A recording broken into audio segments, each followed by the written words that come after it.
நித்திய கிருபையுடன் உனக்கு இறங்குவேன் என்று ஆண்டவர் நமக்கு இந்த வார்த்தையை சொல்லியிருக்கிறார். ஏற்கனவே சொல்லியிருக்க, அவர் கொடுப்பது எல்லாமே நித்தியமானது, நிரந்தரமானது. ஏதோ கொடுத்துட்டு அவர் பறித்து கொள்கிறவர் அல்ல, பிடுங்கிக் கொள்கிறவர் அல்ல. நிலையான நித்தியமான ஆசீர்வாதங்களை நம்முடைய ஆண்டவர் கொடுக்கிறவர். இந்த நாளிலே நம்ம எல்லாருக்கும் தேவை ஆண்டுடைய இரக்கம், ஆண்டுடைய கிருபை தேவை. ஆண்டு உங்க மேல கிருபை வச்சிருக்கிறாரா? நாம் வாழ்வதே அவருடைய கிருபை தான். நாம் ஆராதிக்க வந்ததே அவருடைய கிருபை தான். உங்கள் குடும்பம் நடத்தப்படுகிறது அவருடைய கிருபைனால. வேலை செய்வதே அவருடைய கிருபை தான். இந்த சர்ச்சு நடக்குதுன்னா அவருடைய மாசற்ற மாறாத கிருபை. அந்த கிருபையை தாவீதுக்கு சொல்லும்போது, தாவீதுக்கு அருளின நிச்சயமான கிருபைகளை உங்களுக்கு அருளுவேன் என்று ஆண்டவர் சொல்லியிருக்கிறார். ஒரு தம்பி, வாலிப தம்பி, அந்த வசனத்தை அப்படியே பிடிச்சுக்கிட்டார். சிலர் தான் இந்த கிறிஸ்மஸ் நாட்களில் கிறிஸ்மஸ் தாத்தா சாக்லேட் தூக்கி போடும்போது நிறைய பேர் அப்படி பிடிப்பாங்க. இந்த மாதிரி வார்த்தை வரும்போது நீங்கள் அப்படி கேட்ச் பண்ணிக்கணும், பிடிச்சுக்கணும், பின்னாடி போக விட்டுறக்கூடாது. ஆண்டவர் போயிட்டு இருக்கிறாரு சுகத்தை இன்னொருவர் கொடுக்க. இடையில ஒரு அம்மா குறுக்க பூந்து அந்த சுகத்தை அவங்க எடுத்துக்கிட்டாங்க, அவங்க பிடிக்கிக்கிட்டாங்க. அந்த மாதிரி ஆண்டுடைய வார்த்தை வரும்போது நம்ம ஃபஸ்ட்டு கேட்ச் பண்ணிக்கணும். நான் அதை உணர்றேன் என் வாழ்க்கையில். இந்த வார்த்தை உங்களுக்கு வருவதற்கு முன்பாக, ஆண்டவரே எனக்கு அதை ஆசீர்வாதமாக்கித்தாங்க அப்படின்னு அவர்கிட்ட ஸ்தோத்திரம். ஆண்டவர் கோச்சிக்க மாட்டார், தட்டி பிடுங்கன்னா கோச்சிக்க மாட்டார். நீங்கள் ஆராதிச்சுருந்துருப்பீங்க, சிலர் எங்களை இங்கே பார்த்துட்டு இருந்திருப்பீங்க. இங்கே ஒரு யுத்த களம், இங்கே ஒரு ஈரான் ஈராக், இந்தியா இலங்கை, வீட்டிலையும் இங்கேயும். அதுக்கு நான் நடுவராக ட்ரம்பை போல இருந்தேன், சமாதானத்தை கொண்டு வர. கடைசியில் நம்மளவே போட்டு தள்ளுற மாதிரி இருக்கிறாங்க. ஸ்தோத்திரம்.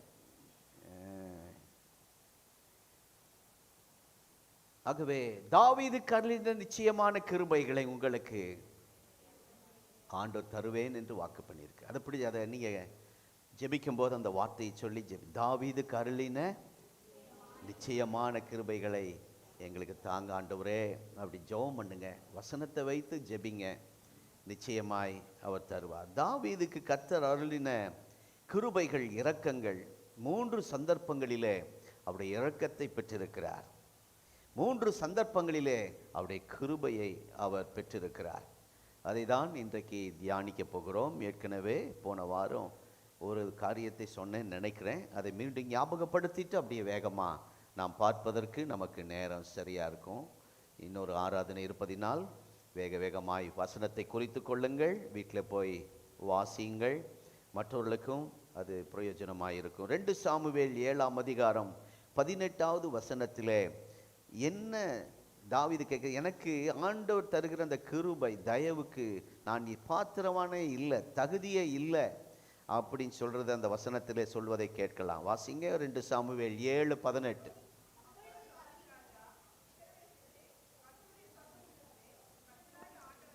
கர்த்தராகிய ஆண்டவரே, ஏசையா ஏசையான்னு பாட்டு பாடினீங்கல்ல, அந்த வார்த்தை ரொம்ப நல்லா இருந்துச்சு. நான் சிறுவனாக இருக்கும்போது அந்த வார்த்தையை சொல்லி சொல்லி பாடுகிற நாட்கள், ஜெபிக்கிற நாட்களை நான் நினைத்து பார்க்கிறேன். ஏசையா, தாசையா, ஆண்டவரை இப்படி அழைக்கிற அந்த வாய்ப்பை கர்த்தர் நமக்கு தந்திருப்பதற்காக நன்றி. தேவன் நல்லவர். இந்த இடத்துல கர்த்தராகிய ஆண்டவரே அப்படிங்கிறார். தேவரீர் என்னை இதுவரைக்கும், ஜனவரியிலிருந்து இந்த மார்ச் மாதம் வரைக்கும் என்னை இதுவரைக்கும் நடத்தி கொண்டு வந்ததற்கு நான் எம்மாத்திரம், என் குடும்பம் எம்மாத்திரம் என்று சொல்லி, அப்படின்னா என்ன சொல்றாருன்னா, சுருக்கமாக சொன்னால், இதுவரைக்கும் நாங்கள் பயணித்து வந்திருக்கிறோம், இதுவரைக்கும் நாங்கள் வந்திருக்கிறோம், என்ன தகுதி இருக்கிறது என்று ஆண்டவர்கிட்ட கேட்கிறார். நீங்கள் எங்களை ஆசீர்வதிக்க என்ன தகுதி ஆண்டவர் எங்கள்கிட்ட இருக்கு, என்கிட்ட என்ன இருக்குன்னு தாவீது ஆண்டவரை பார்த்து கேட்கிறார். ஏனென்றால் ஆண்டவர் சில காரியம் செய்ததை பார்த்தால் அவருக்கே பிரமிப்பா இருக்கு, நம்ப முடியல, ஆச்சரியமா இருக்கு. இது யாருக்கோ செய்ய வேண்டியது, தகுதியுள்ளவர்களுக்கு செய்ய வேண்டியது.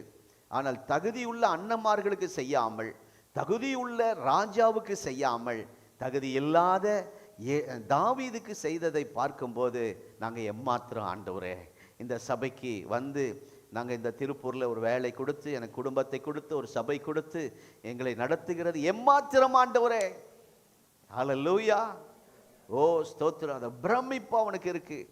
எனக்கா இதெல்லாம் நடக்குது, இதெல்லாம் எனக்கா கிடைச்சது, இதெல்லாம் எனக்கா இந்த நன்மை ஆண்டவர் கொடுக்கிறார், எங்க இருந்தேன் இப்ப எங்க இருக்கிறேன். அதை சொல்லி இதெல்லாம் என் பலத்தினால், என் ஞானத்தினால், திறமையினால் இல்லை, அவருடைய கிருபையினால், அவருடைய இரக்கத்தினால். ஆமென். நீங்க அதை உணர்ந்துட்டீங்கன்னா ஆண்டவர் அப்படி உட்கார வச்சிருவார் பாருங்க, உங்க குடும்பத்தை அப்படி ஸ்டாண்டர்ட் பண்ணிடுவார், ஒரு அழகு பார்ப்பார், உங்களை வைக்க வேண்டிய இடத்துல வச்சு அழகு பார்ப்பார். நம்முடைய ஊழியத்தை அப்படிதான் அவர் செய்கிறார். எங்கள் குடும்ப வாழ்க்கையில், ஊழிய வாழ்க்கையில் அதை கர்த்தர் செய்கிறதை நாங்கள் ருசித்து, நாங்கள் ரசித்து உங்களுக்கு இப்பொழுது இந்த வார்த்தை கொடுக்கிறோம். ஆகவே இந்த ஆசீர்வாதங்களை அனுபவிப்பதற்கு எனக்கும் என் குடும்பத்துக்கும் தகுதி இல்லை. எத்தனை பேர் அதை உணர்றீங்க? நம்மளாம் உண்மையாக அந்த தகுதியே இல்லைங்க. சொல்லப்போனால் நான் இந்த ஊழியம் செய்வதற்கு நான் தகுதியே இல்லை. ஸ்தாபனம் தகுதி இல்லைன்னு சொல்லிடுச்சு, சில ஆட்கள் தகுதி இல்லைன்ட்டாங்க. ஆனால் ஆண்டவர் எங்களை தகுதிப்படுத்தி வச்சிருக்கிறார். ஹல்லேலூயா. ஒரே ஒரு காரணம், இன்றைக்கு உங்கள் முன்பாக நிற்பதற்கு நாங்கள் காரணம், ஊழியம் செய்ய ஒரே காரணம் அவருடைய கிருபை, அவருடைய இரக்கம். மனுஷனுக்கு இரக்கம் காட்டுறதே இருக்காது பாருங்க. ஆனால் ஆண்டவர் இரக்கத்தில் ஐஸ்வர்யம் உள்ளவர், மனதுருக்கம் உள்ளவர். ஸ்தோத்திரம்.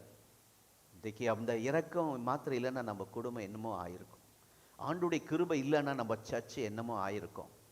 உண்மையாகவே இந்த சபை மேலே கர்த்தர் கிருபை வச்சிருக்கிறார், இந்த சபை மேலே கர்த்தருடைய இரக்கம் இருக்கிறது. வரும் நாட்களில் புரிந்து கொள்வீர்கள், அநேகருக்கு நீங்கள் சாட்சி சொல்ல போறீங்க. கர்த்தர் நல்லவர். ஆகவே இரக்கம் தாவீதுக்கு எப்படி கொடுக்கப்பட்டது என்றால், தகுதி இல்லாத அவன் வாழ்க்கையில தேவன் வெளிப்படுத்தினது தான் இரக்கம். ஆமென். 2 சாமுவேல் 7ஆம் அதிகாரம் 8ஆம் வசனம் 9ஆம் வசனத்தில், அவன் ஒரு அதிபதியாயிருக்கும்படி, தலைவனாயிருக்கும்படி அவனை எங்கிருந்து எடுக்கிறார்?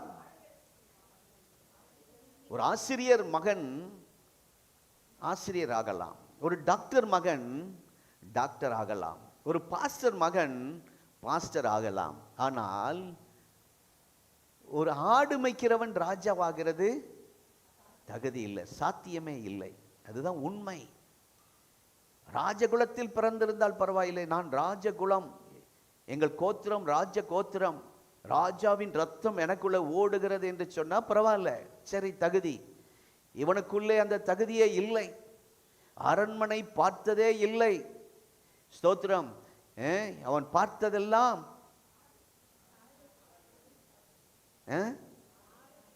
ஆடுதான் பார்த்துருக்கான். ஸ்தோத்திரம். ஏற்கனவே போன வாரம் சொன்னேன், அப்பா அவனை குறித்து கேட்டா உனக்கு என்ன தெரியும் கேட்டா ஒன்று தெரியும், ஏப்ரல் மாசத்துக்கு அடுத்த மாதம் என்ன என்று அவ்வளவுதான் தெரியும். ஏப்ரல் மாசத்துக்கு அடுத்த மாதம், ஏப்ரல் மாசத்துக்கு அடுத்த மாதம் மே மே, இதுதான் தாவீதுக்கு நல்லா தெரியும். அதுல தான் வேற ஒன்றும் தெரியாதுங்க. உண்மையை சிலர்லாம் வந்து என்கிட்ட கேள்வி கேட்பாங்க, பைபிளில் பாசமா கேள்வி கேட்பாங்க. குடும்ப ஜெபத்தில் இந்த வசனத்துக்கு விளக்கம் கொடுங்க வாங்க. எனக்கு பெப்பன்னு முழிப்பேன். அப்போ பைபிள் ஸ்கூலில் என்ன படிச்சிங்க? அடுத்த கேள்வி பாசமா, பைபிள் ஸ்கூலில் என்ன படிச்சிங்க? பைபிள் ஸ்கூலில் பைபிளை படித்தேன். சிலதெல்லாம் புரியாது, ஒன்றுமே தெரியாது. அதை தாண்டி போயிடுவோம். என் கூட ஒரு ஸ்டூடெண்ட் இருந்தான், ரொம்ப ஆழமான சத்தியம், ரொம்ப உள்ளே போவான், ரொம்ப மண்டையை போட்டு உடச்சிக்குவான். கடைசியில் இப்போ லூஸ் மாதிரி இருக்கிறான், ஊழியம் செய்யல. படிக்கணும், ரொம்ப இதாக போயிடக்கூடாது. ரகசியமெல்லாம் ஆண்டவருக்குரியது. ஆமென். சில ரகசியம் தெரிஞ்சுக்கணும்னு போட்டு மண்டை குழப்பி இப்படி போகக்கூடாது உள்ள. ஆண்டு சில நேரத்தில் கற்றுக் கொடுப்பார், சில நேரத்தில் தெரியும்.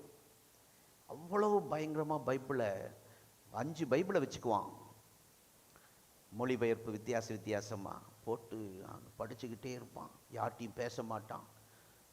அவன் முகம் பைபிள் படித்து அப்படி ஜெபம் பண்ணிகிட்டு இருப்பான், முகத்தில் மாத்திரம் உரு இருக்கும். கிட்ட போனால் கடிச்சிருவான். கடைசியில் இன்னைக்கு வரைக்கும் அவன் ஒரு மாதிரி தான் இருக்கான், ஊழியமே இல்லை, சுற்றிட்டு இருக்கிறான். அவ்வளோ தேவையில்லாதெல்லாம் உள்ளே கொண்டு போகக்கூடாது. சில நேரத்தில் ஆண்டவர் உணர்த்தி தருவார். என்ன சொல்கிறேன்னா, இவருக்கு அவள் ஒன்றுமே தெரியாது. ஆடு மேய்க்க தெரியும், காட்டுக்குள்ளே அலைய தெரியும், காட்டுக்குள்ளே வழி எங்காவது கொண்டு போய் விட்டால் கொண்டு வந்துடுவார். ஆனால் ஒரு நாளும் டவுனுக்குள்ளே வந்ததில்லை, அரண்மனையை பார்த்ததில்லை. நான் திருப்பூரில் பிறந்தேன், திருப்பூரில் வளர்ந்தேன். பங்களா ஸ்டாப், புஷ்பா தேட்டர், இதுதான் என் வாழ்க்கையே. புரிஞ்சுக்கிட்டீங்களா? பங்களா stop, Pushpa theatre, Pushpa railway station stop, இதுதான் என் வாழ்க்கை. வீடு, ஸ்கூல், இதுதான் எனக்கு தெரியும். இதுக்கு அவுட்டருக்கு அவ்வளோ அங்கங்கே அதிகமாக போனதில்லை. ரொம்ப பயப்படுவேன். எங்கள் அப்பாவும் ரெஸ்ட் எடு, ஊழியத்தில் நான் போயிட்டு வரேன்ட்டு அவர் போயிடுவார், எங்கேயும் கூட்டிகிட்டு போக மாட்டார். அதிசயமாக எப்பாவது போனால் ஆச்சரியமாக ராக்கியா பாளையம் போயிட்டு வந்தால் நாங்கள் துபாய் போயிட்டு வந்த மாதிரி. உண்மையா அங்கே ஒரு அம்மா இருந்தாங்க, அவங்க எங்களை பார்த்த உடனே ஒரு கோழியை பிடிப்பாங்க, சமைப்பாங்க. அதுதான் இட்லி. எங்கள் வாழ்க்கையில் அன்னைக்கு வருஷத்தில் ஒரு தடவை அந்த ஊர் போனால் இட்லியை பார்ப்போம். நேற்று நானும் பசமாக அதே ஊரில் போய் இட்லி சாப்பிட்டோம். ஒரு இட்லி நம்ம இட்லிக்கு, நம்ம இட்லி 5 இட்லி சேர்ந்தால் தான் அவங்க ஊர் இட்லி ஒரு இட்லி. அதுக்கு என்ன பேர் வச்சுருக்காங்க? குசுப்பு இட்லின்னு வச்சுருக்குறாங்க. ஆமாம், நேற்று அந்த ஊருக்கு போயிருந்தோம், சாப்பிட்டுட்டு காலையில் டிஃபன் சாப்பிட்டு வந்தோம். அவ்வளோதான். என் ரவுண்டு ஒரு கிணத்து தவக்கில் மாதிரி தான் இருந்தேன். ஆனால் திருமணம் ஆன உடனே பெங்களூரில் ஒரு பாசமா வீட்டு பக்கத்தில் ஒரு பில்டிங், 24 மாடி.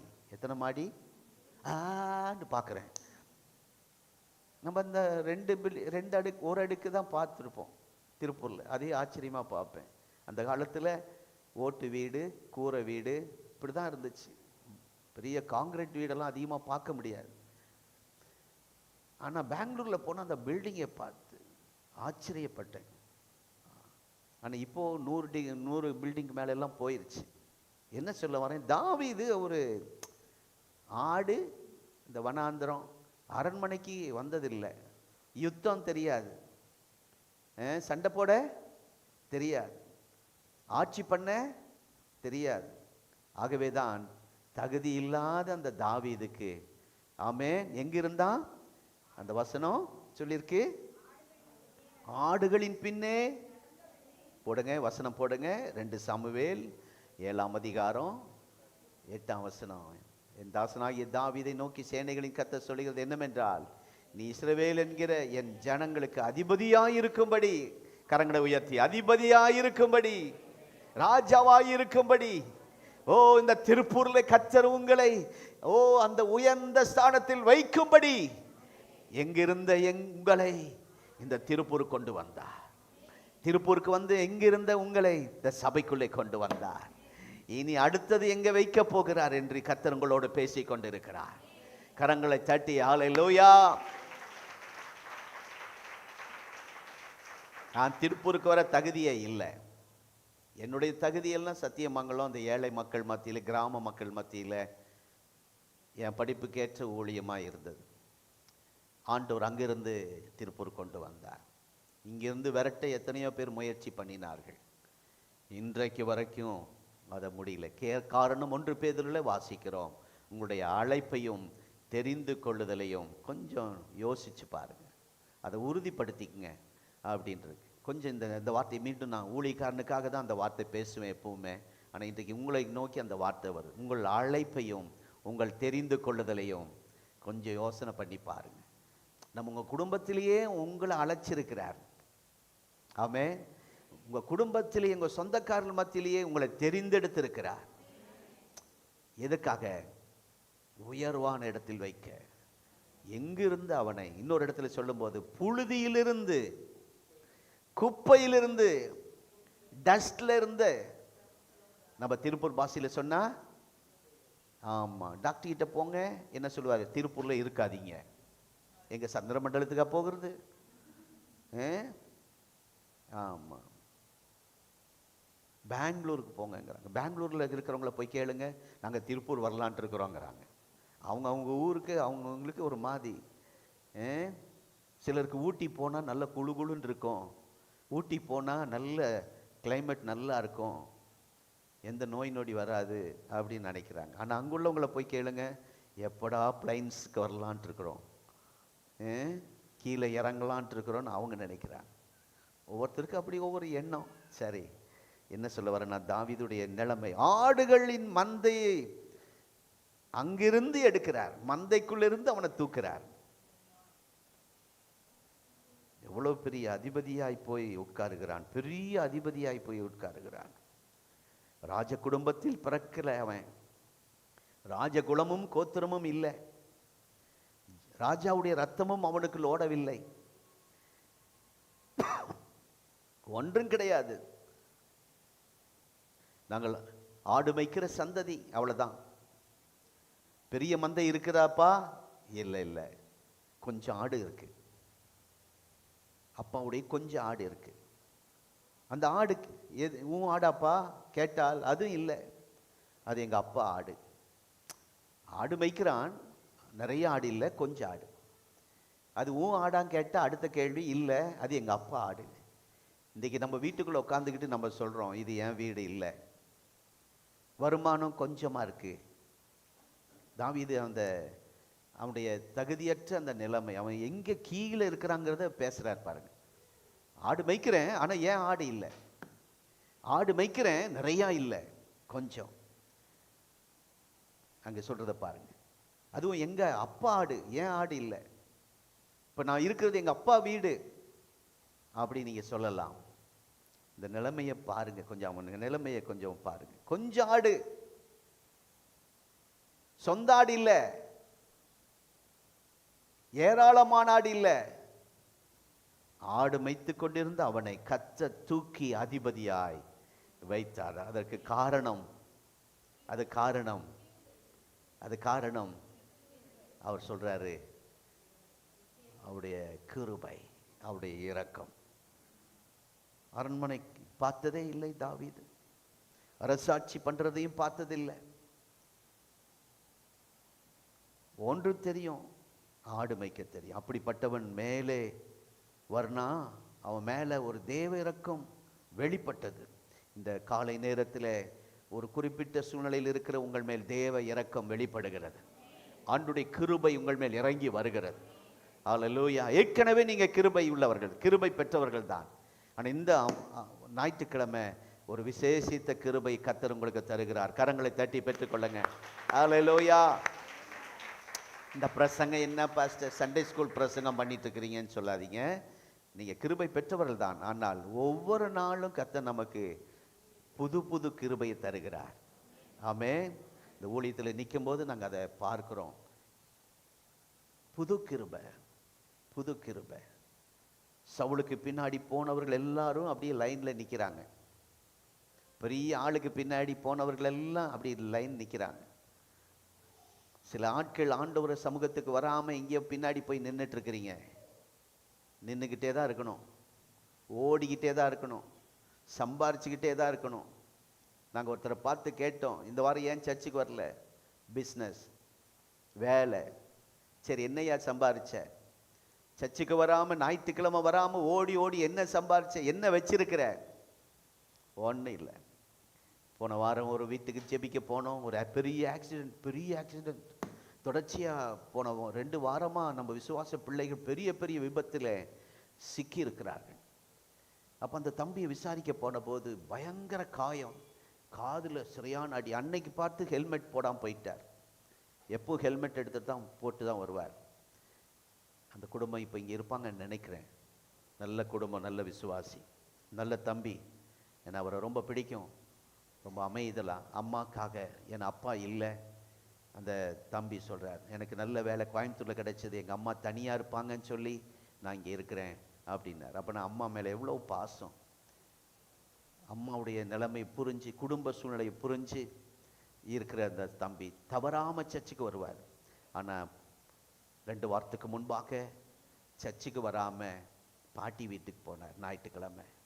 நாங்கள் போய் கேட்கல, ஏப்பா இது எப்படி ஆச்சு, அதெல்லாம் நான் ஒன்றும் விசாரிக்கலை. அவரே சொன்ன வார்த்தை, பாஸ்டர் நான் சர்ச்சுக்கு வராமல் நான் போனது தான் என் தப்பு, நான் அப்படி போனதுனால இந்த காரியம் நடந்துருச்சு அப்படின்னு சொன்னார். அது சொல்லும்போது இப்படி இது ஆண்டவர் விரும்புகிறார், அதை உணர்றார் பாருங்க. அப்படிப்பட்டவங்களுக்கு ஒரு விசேஷ கிருபை கர்த்தர் தருவார். ஆமென். கர்த்தருக்கு ஸ்தோத்திரம். அவருக்காக நான் தொடர்ந்து ஜெபிக்கிறேன், நீங்களும் ஜெபியுங்கள். சீக்கிரம் அவர் சுகமாகி சர்ச்சுக்கு வரட்டும். ஒரு நல்ல சகோதரன், நல்ல தம்பி, இப்படிப்பட்ட நல்ல வாலிபர்களை கர்த்தர் இந்த சபையில் எழுப்புவாராக. என்ன சொல்றேன்னா, அப்படி சவுலுக்கு பின்னாடி போனவர்கள் எல்லாரும் லைன்ல நின்றுட்டு இருக்கிறாங்க. மனுஷன் பின்னாடி போனா, அதிகாரிக்கு பின்னாடி போனா, எவனாச்சும் பணக்காரனை நம்பி போனா நின்றுகிட்டே தான் இருக்கணும் லைன்ல. ஆனா ஆடுகள் பின்னான போன அவனை அழைத்து ராஜாவாக, அரசனாக ஆண்டவர் மாற்றினார், அதிபதியாய் மாற்றினார். சொல்லுங்க, இந்த வார்த்தையை சொல்லுங்க. உங்க பிள்ளைகளை கர்த்தர் மாற்றப் போகிறார். நம்முடைய சபையில் அநேகரை அப்படி மாற்றப் போகிறார். மாற்றுவாரா?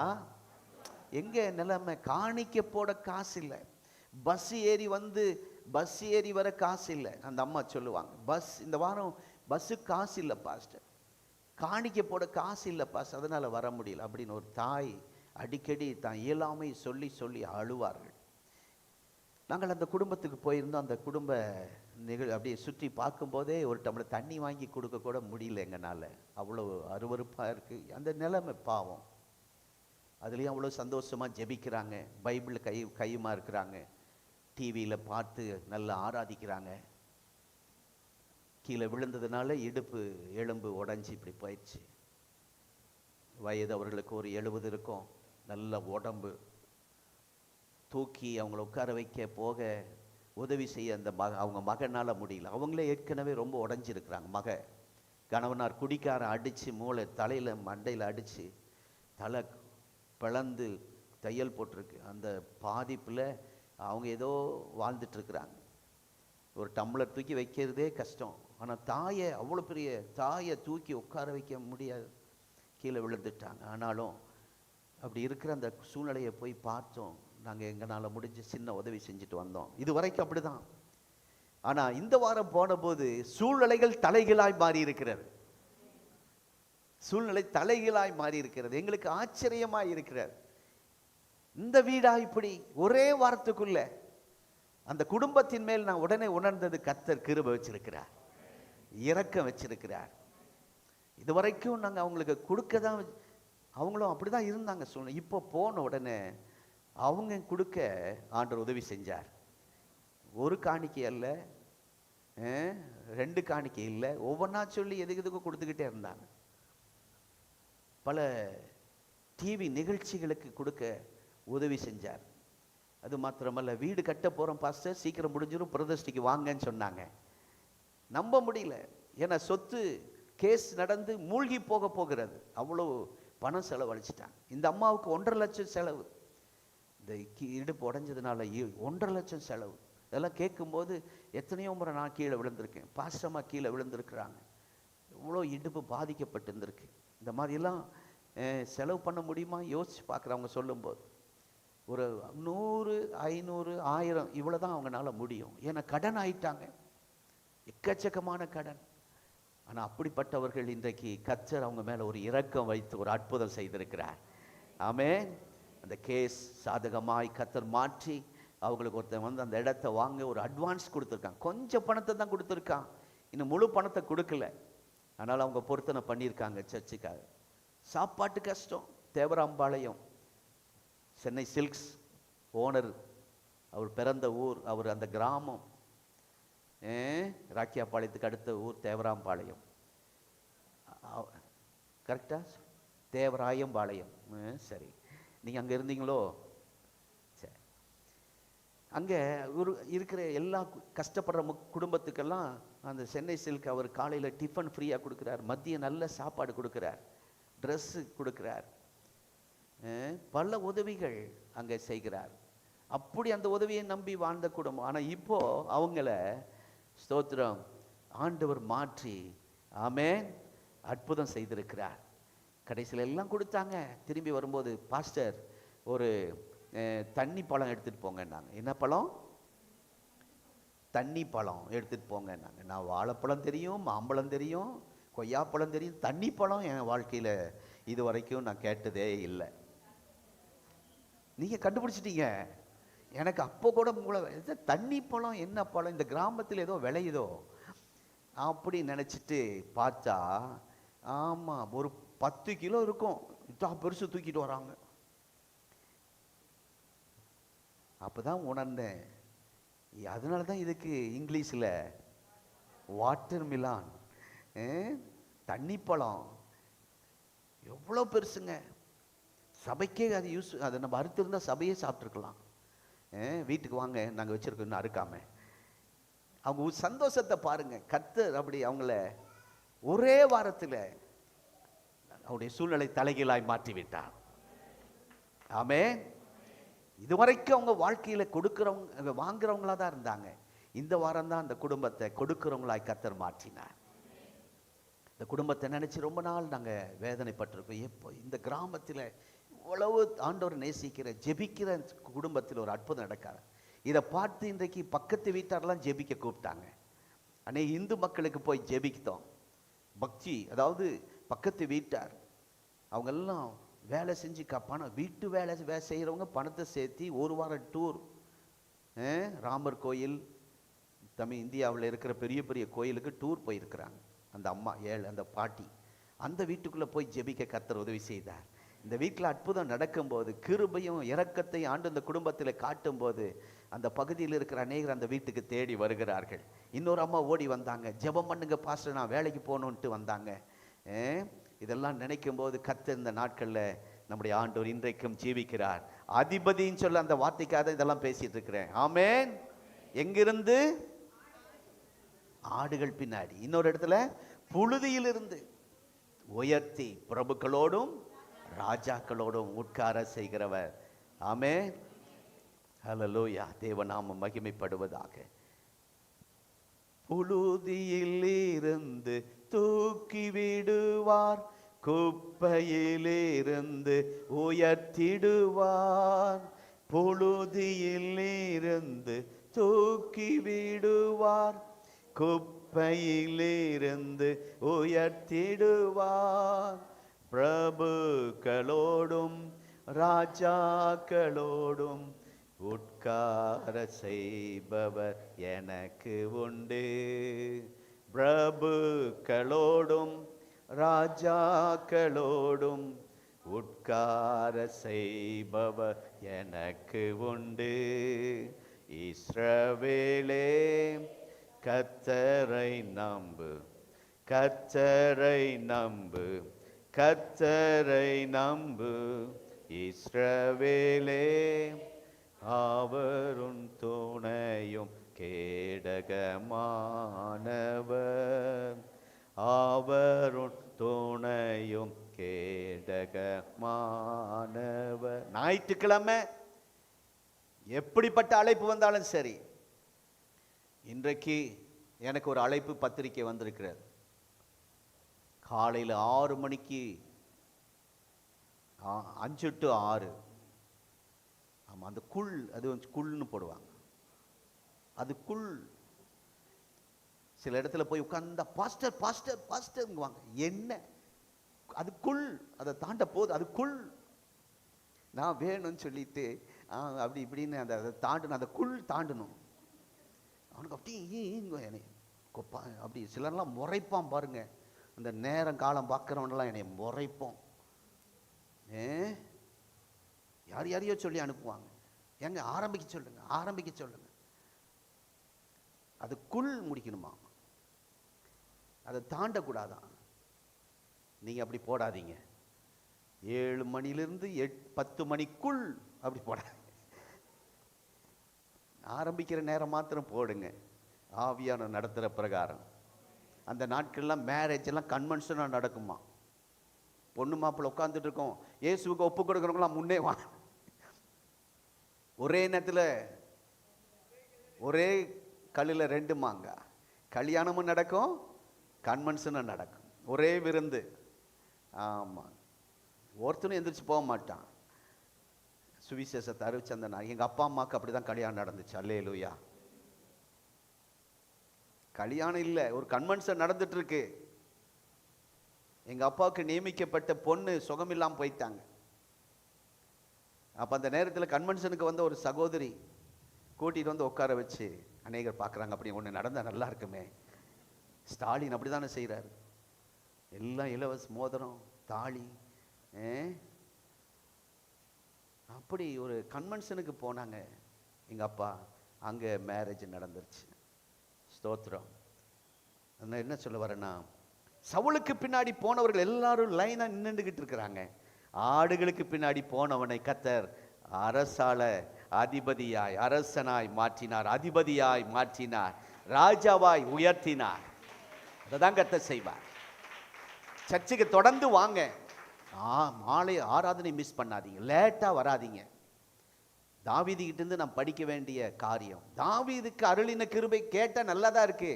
ஆனா தாவீதை போல நேரத்தோட வாங்க, தாவீதை போல தவறாம வாங்க. கர்த்தர் சமூகத்துல வந்து விழுந்து கிடங்க. அவர் எங்கேயோ உட்கார வச்சு அழகு பார்ப்பார், புலம்பலுக்கு ஒரு முற்றுப்புள்ளி வைப்பார். சில பெற்றோர்லாம் உட்கார்ந்து சாப்பிட வேண்டியவர்கள் இன்னும் உழைச்சிக்கிட்டு இருக்கிறாங்க. உங்க வாழ்க்கையில கர்த்தர் ஒரு கிருபை உங்க மேல இறக்குகிறார். ஹல்லேலூயா. 9ஆம் வசனத்துல இதெல்லாம் எப்படி வந்தது வாசிங்க. 2 சாமுவேல் 7ஆம் அதிகாரம் 9ஆம் வசனம். வசனம் போடுங்கப்பா.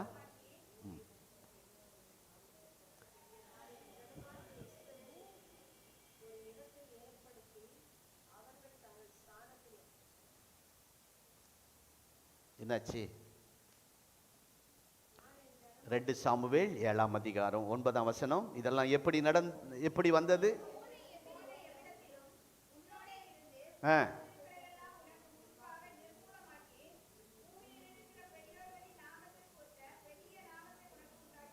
ஆமென்.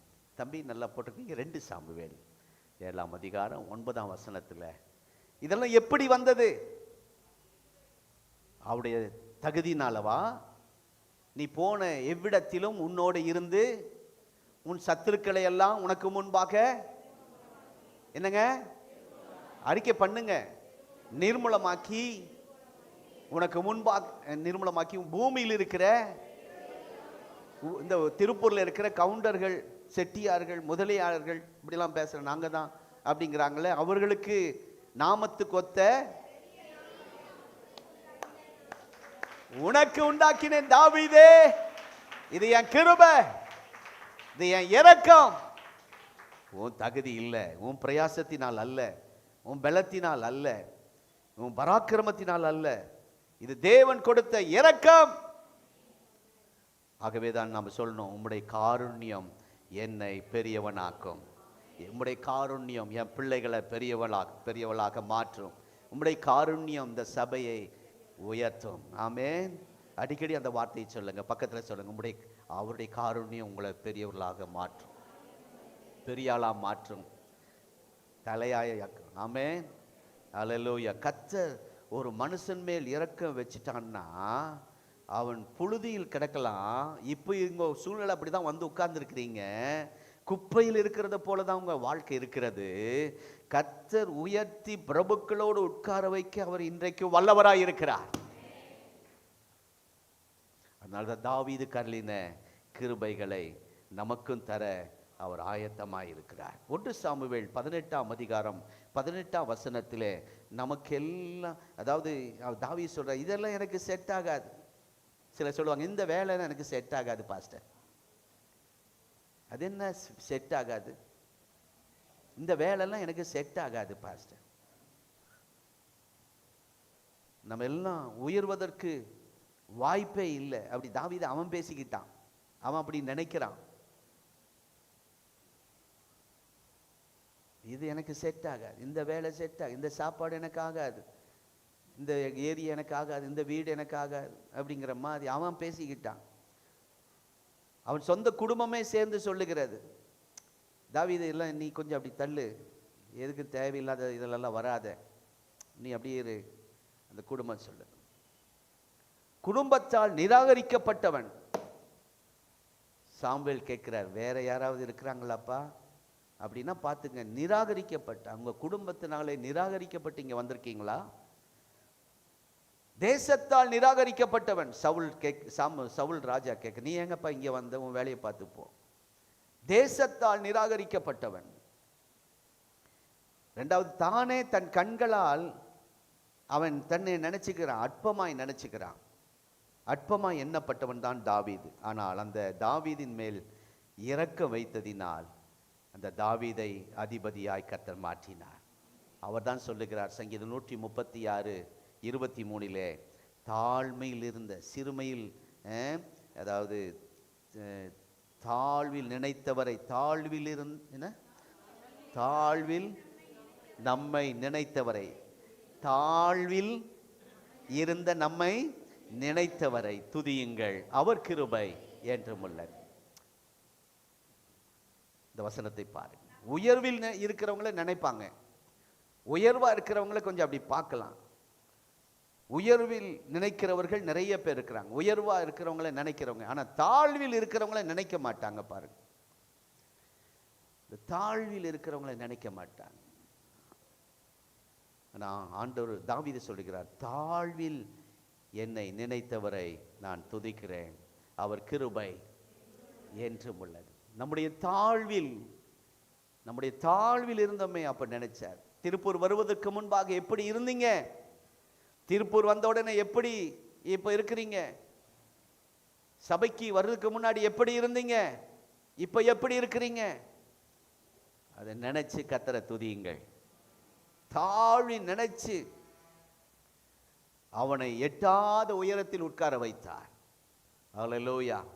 தாழ்வில் இருந்த அவனை உயர்ந்த ஸ்தானத்தில் உட்கார வைத்தார். சொல்லுங்க, தாழ்வில் இருந்த தாவீதை உயர்ந்த ஸ்தானத்தில் உட்கார வைத்தார். யாராவது தானியேல், இந்த சாத்ராக், மேசாக் அவங்கெல்லாம் எல்லாம் விழுந்து வணங்கும் போது அவங்க 3 பேர் இப்படியே நிமிர்ந்துட்டு இருந்தாங்கல்ல, அந்த மாதிரி நிமிர்ந்துட்டு இருந்தீங்களா? செய்யுங்க. அந்த இடுப்பு வலி இன்றைக்கு இயேசுவின் நாமத்தில் சுகமாகும். அல்லேலூயா. மறுபடியும் சொல்லுங்க, தாழ்வில் இருந்த என்னை உயர்ந்த இடத்தில். ஆமென். அதிபதிங்க, அதிபதி.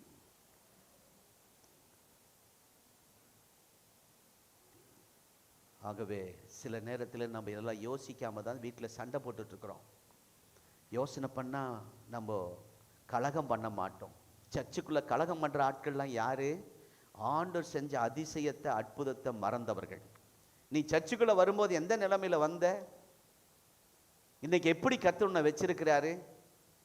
எந்த நிலைமைக்கு வந்த? ஒரு டீ வாங்கி கொடுக்க முடியாத நிலைமையில திருப்பூர்ல இருந்த. இன்றைக்கு டெய்லி பிரியாணி சாப்பிட்ற அளவுக்கு உன்னை உயர்த்தி இருக்கிறார். அதை நினைச்சு துதிச்சியா? அப்படி இல்லாததுனால தான் கலகம்.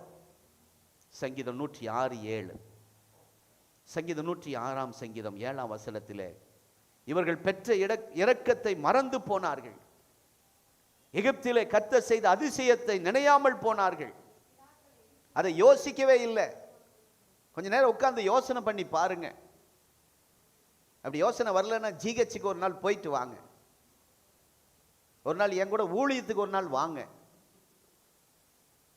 உங்க குடும்பத்தையே பார்த்துக்கிட்டு, என் குடும்பத்தில் இப்படி இருக்கு, என் மனைவி இப்படி இருக்கா, என் புருஷன் இப்படி இருக்கா, என் பிள்ளைங்க இப்படி இருக்கு, அப்படிப்பட்டவங்க ஒரு நாள் என் ஊழியத்துக்கு கூட வாங்க, நான் கூட்டிகிட்டு போகிறேன். வந்து பாருங்கள் ஒவ்வொரு வீடுகளை. உங்களை ஆண்டுடைய கிருபையினால் எவ்வளோ நல்லா வச்சிருக்கிறேன். இவர்கள் பெற்ற இரக்கம், இவர்கள் பெற்ற கிருபையை எல்லாம் எப்படி நடத்தி வந்தார்.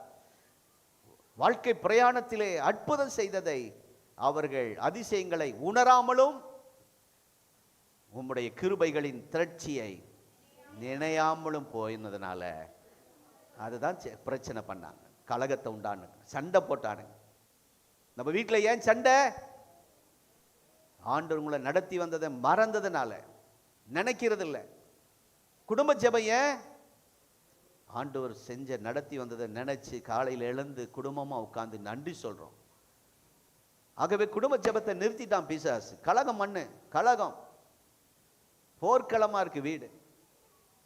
ஆகவே இந்த காலை நேரத்தில் இவர்கள் பெற்ற ஆசீர்வாதங்களை மறந்து விட்டார்கள், நினைக்கவில்லை, யோசிக்கவில்லை, உணர்வே இல்லை. அப்படி இருக்கக்கூடாது. இன்றைக்கு கர்த்தர் அவர் செய்த காரியங்களை எண்ணி பார்க்க கிருபை தருவாராக. எண்ணி எண்ணி துதி செய்வாய், என்னில் அடங்காத கிருபையற்காய் இந்த நாள் வரை தாய் சுவின் நாமமே இந்த நாள் தம்புயமே இன்ப இயேசுவின் நாமமே எண்ணி எண்ணி துதி செய்வாய். ஹல்லேலூயா. எவ்வளவோ ஆசீர்வாதம் பெற்றிருக்கிறேன், ஆனால் உணர்வு இல்லாமல் இருக்கிறேன். தாவீது அதை உணர்றான். நம்ம வாழ்க்கையில திரும்பி பார்ப்போம். இந்த இரக்கத்தினால் கர்த்தர் நம்மை மேன்மைப்படுத்தி இருக்கிறார். அவருடைய கிருபையினால் நம்மை அவர் உயர்த்தி இருக்கிறார். இப்ப இருக்கிற நிலைமைக்காக திருப்தியா இருங்க. ஸ்தோத்திரம். ஆமா, ஒருத்தன் சொன்னானா காக்காவை பார்த்து, நீ அழகா இருக்க, ஆனா கருப்பா படைச்சிட்டாரேன்னு. ஒவ்வொன்றையா சொல்லிக்கிட்டு வந்தானா, ஒவ்வொன்றையும் பார்த்து. அப்போ எல்லாம் சேர்ந்து சொல்லிச்சான், உன்னையும் நல்லா தான் படைச்சிருக்கிறாரு, இந்த குறை சொல்கிற மாதிரி படைச்சி வச்சிருக்கிறாரு அப்படின்னு. எப்படி உயர்த்தினார் என்றால் யாத்திராங் 33:19, யாத்திராங் 33ஆம் அதிகாரம் 19ஆம் வசனம். நாம் அப்ளிகேஷன் போடுவதில்லை, ஆண்டவரிடத்திலே நாம் உதவிகள் கேட்பதில்லை, யாரிடம் இரக்கத்துக்காக நாம் வேண்டும் என்று நினைக்கவில்லை. ஆனால் யாருக்கு இரக்கம் செய்ய வேண்டுமோ அந்த வசனத்தை பாருங்க, கீழே வாசிங்க. கர்த்தருடைய நாமத்தை உனக்கு முன்பாக கூறுவேன், எவன் மேல் கிருபையாயிருக்க சித்தமாயிருப்பேனோ அவன் மேல் இரக்கமா கிருபையாயிருப்பேன். எவன் மேல் இரக்கமாயிருக்க சித்தமாயிருப்பேனோ அவன் மேல் இரக்கமாயிருப்பேன். ஹல்லேலூயா, ஹல்லேலூயா, ஸ்தோத்திரம். அது ஆண்டவருடைய திருச்சித்தம். அவருக்கு யாரை உயர்த்தணும்னு விரும்புகிறாரோ அவங்கள உயர்த்துவார். மற்றவங்களை பார்த்து பொறாமப்படக்கூடாது. ஒரு 3 நாட்டுக்காரங்க வந்து கடவுள்கிட்ட வந்து பிரார்த்தனை பண்ணாங்களாம். ஒருத்தன் அமெரிக்காக்காரன், அவன் சொன்னானா, எனக்கு பெரிய பங்களா வேணும், நகை ஏராளமாக நகைகள்லாம் வேணும். சரி போ, உனக்கு பங்களாவும் நகையெல்லாம் தரேன் போன்னு அனுப்பிட்டாரான். இன்னொருத்தன் ரஷ்யாக்காரன் வந்தான், எனக்கு ஒரு பெரிய பிஸ்னஸ் சென்டர் வேணும், ஒரு 5000 பேர் 10,000 பேர் வேலை வாங்குற மாதிரி எனக்கு பெரிய பிஸ்னஸ் சென்டர் வேணும், போ உனக்கு பிஸ்னஸ் சென்டர் தரேன், நிறைய பேர் வேலை செய்ய. இந்தியக்காரன் வந்தான், அவனை என்ன உனக்கு என்னப்பா செய்யணும்? அவன் சொன்னான், அந்த 2 பேர் போனவங்க திரும்பி வரணும்னு கேட்டானா. அவன் ஆசை பாருங்க. அதே போல் திரும்பி வந்துட்டாங்க. தானும் உயரக்கூடாது, அடுத்தவனும் உயரக்கூடாது. நான் காலையில் சொல்லும்போது சொன்னேன், நம்ம இந்திய நாட்டில் ஒரு நல்ல விளையாட்டு இருக்குது, காலை வாடுற விளையாட்டு, கபடி. ஆமாம், எனக்கு எந்த விளையாட்டு பிடிக்கும்னோ அதுதான் பிடிக்கும். நிறைய பேரை காலை வாரி இருக்கு. உங்களுக்கு காலை வாடுறவங்க இருக்கிறாங்க, குழி தோன்றவங்க இருக்கிறாங்க. இதை பாருங்க, போக விட மாட்டேன்னு. நான் இப்படி தான் இருப்பேன், நீ இப்படி தான் இரு. நீ சர்ச்சுக்கு போகக்கூடாது, ஜெபம் பண்ண போகக்கூடாது, குடும்ப ஜெபம் பண்ணக்கூடாது, விசேஷ கூட்டமெல்லாம் போகக்கூடாது, நான் வீட்டில் இருக்க நீ இரு. பிடிச்சிக்கிட்டான் காலை.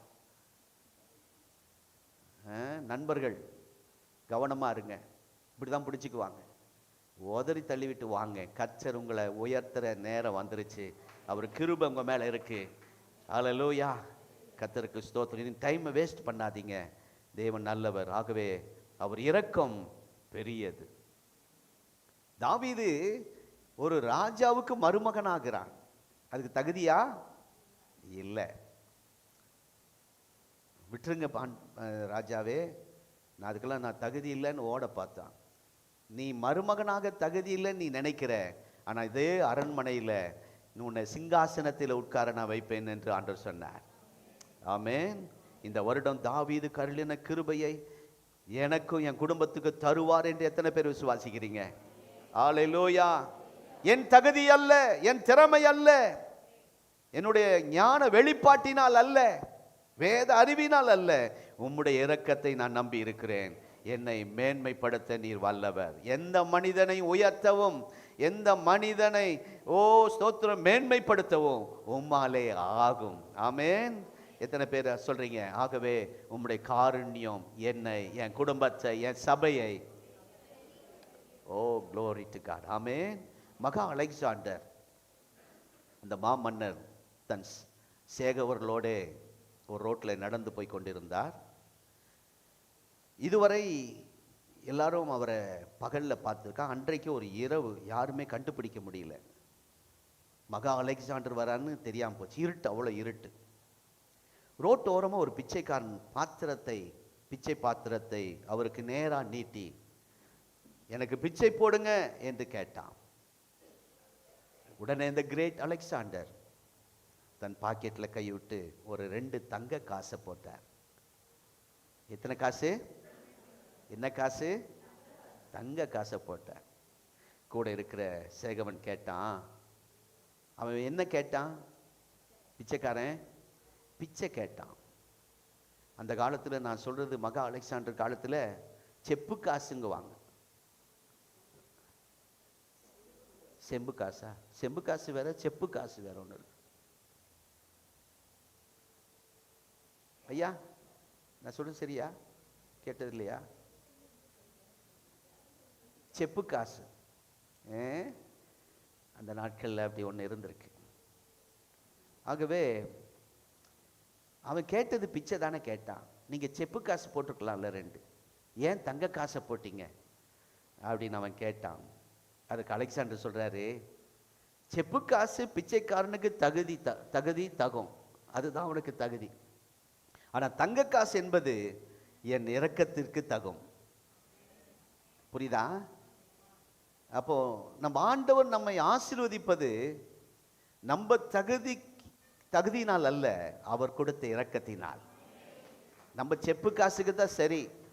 ஆனால் இன்றைக்கு கர்த்தர் நம்ம கையில் ஸ்தோத்திரம், நம்ம தகுதிக்கு 2 செப்பு காசு கூட, அது கூட தகுதி கிடையாதுன்னு சொல்லணும்.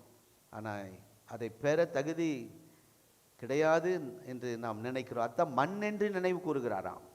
மண்ணு தகுதியே இல்லை. ஆனால் நம்மேல் வைத்த இரக்கம் அவருடைய தயாளத்தினால் நம்முடைய ஆண்டவருக்கு ஒரு பேர் தெரியுங்களா? என்ன பிரபு? என்ன சொல்லுங்களேன். ஆமென். உங்களை கர்த்தர் அப்படியே மாற்றுவாராக. இந்த சபையில் அநேக தயாள பிரபுகளை எழுப்புவாராக. நான் நேற்று அந்த குடும்பத்துக்கு போயிருந்தோமே, என்ன தயாள குடும்பம். ஆமென். ஆமாம், தயாளமாக செய்யக்கூடிய அளவுக்கு அவங்கள கர்த்தர் ஆசீர்வதிச்சிருக்கிறார்.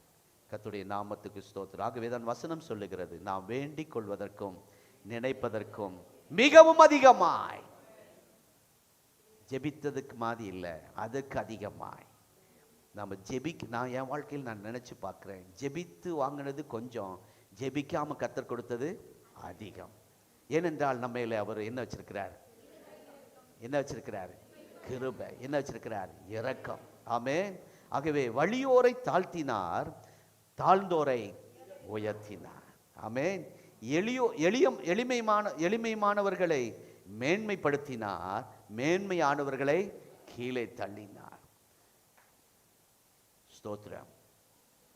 ஆண்டவர், இந்த உலகத்திலே ஞானிகள் அநேகர் இல்லை, பிரபுக்கள் அநேகர் இல்லை, பலவான்கள் அநேகர் இல்லை. இந்த உலகத்தில் பைத்தியமாய் இருக்கிறவர்களை தெரிந்து கொண்டார், இழிவானவர்களை தெரிந்து கொண்டார், பலவீனர்களை தெரிந்து கொண்டார். அவர்களை தெரிந்து கொண்டு ஆண்டவர் எதற்கு அப்படி தெரிந்து கொண்டார்? அவர் மகிமைப்படும்படியாக.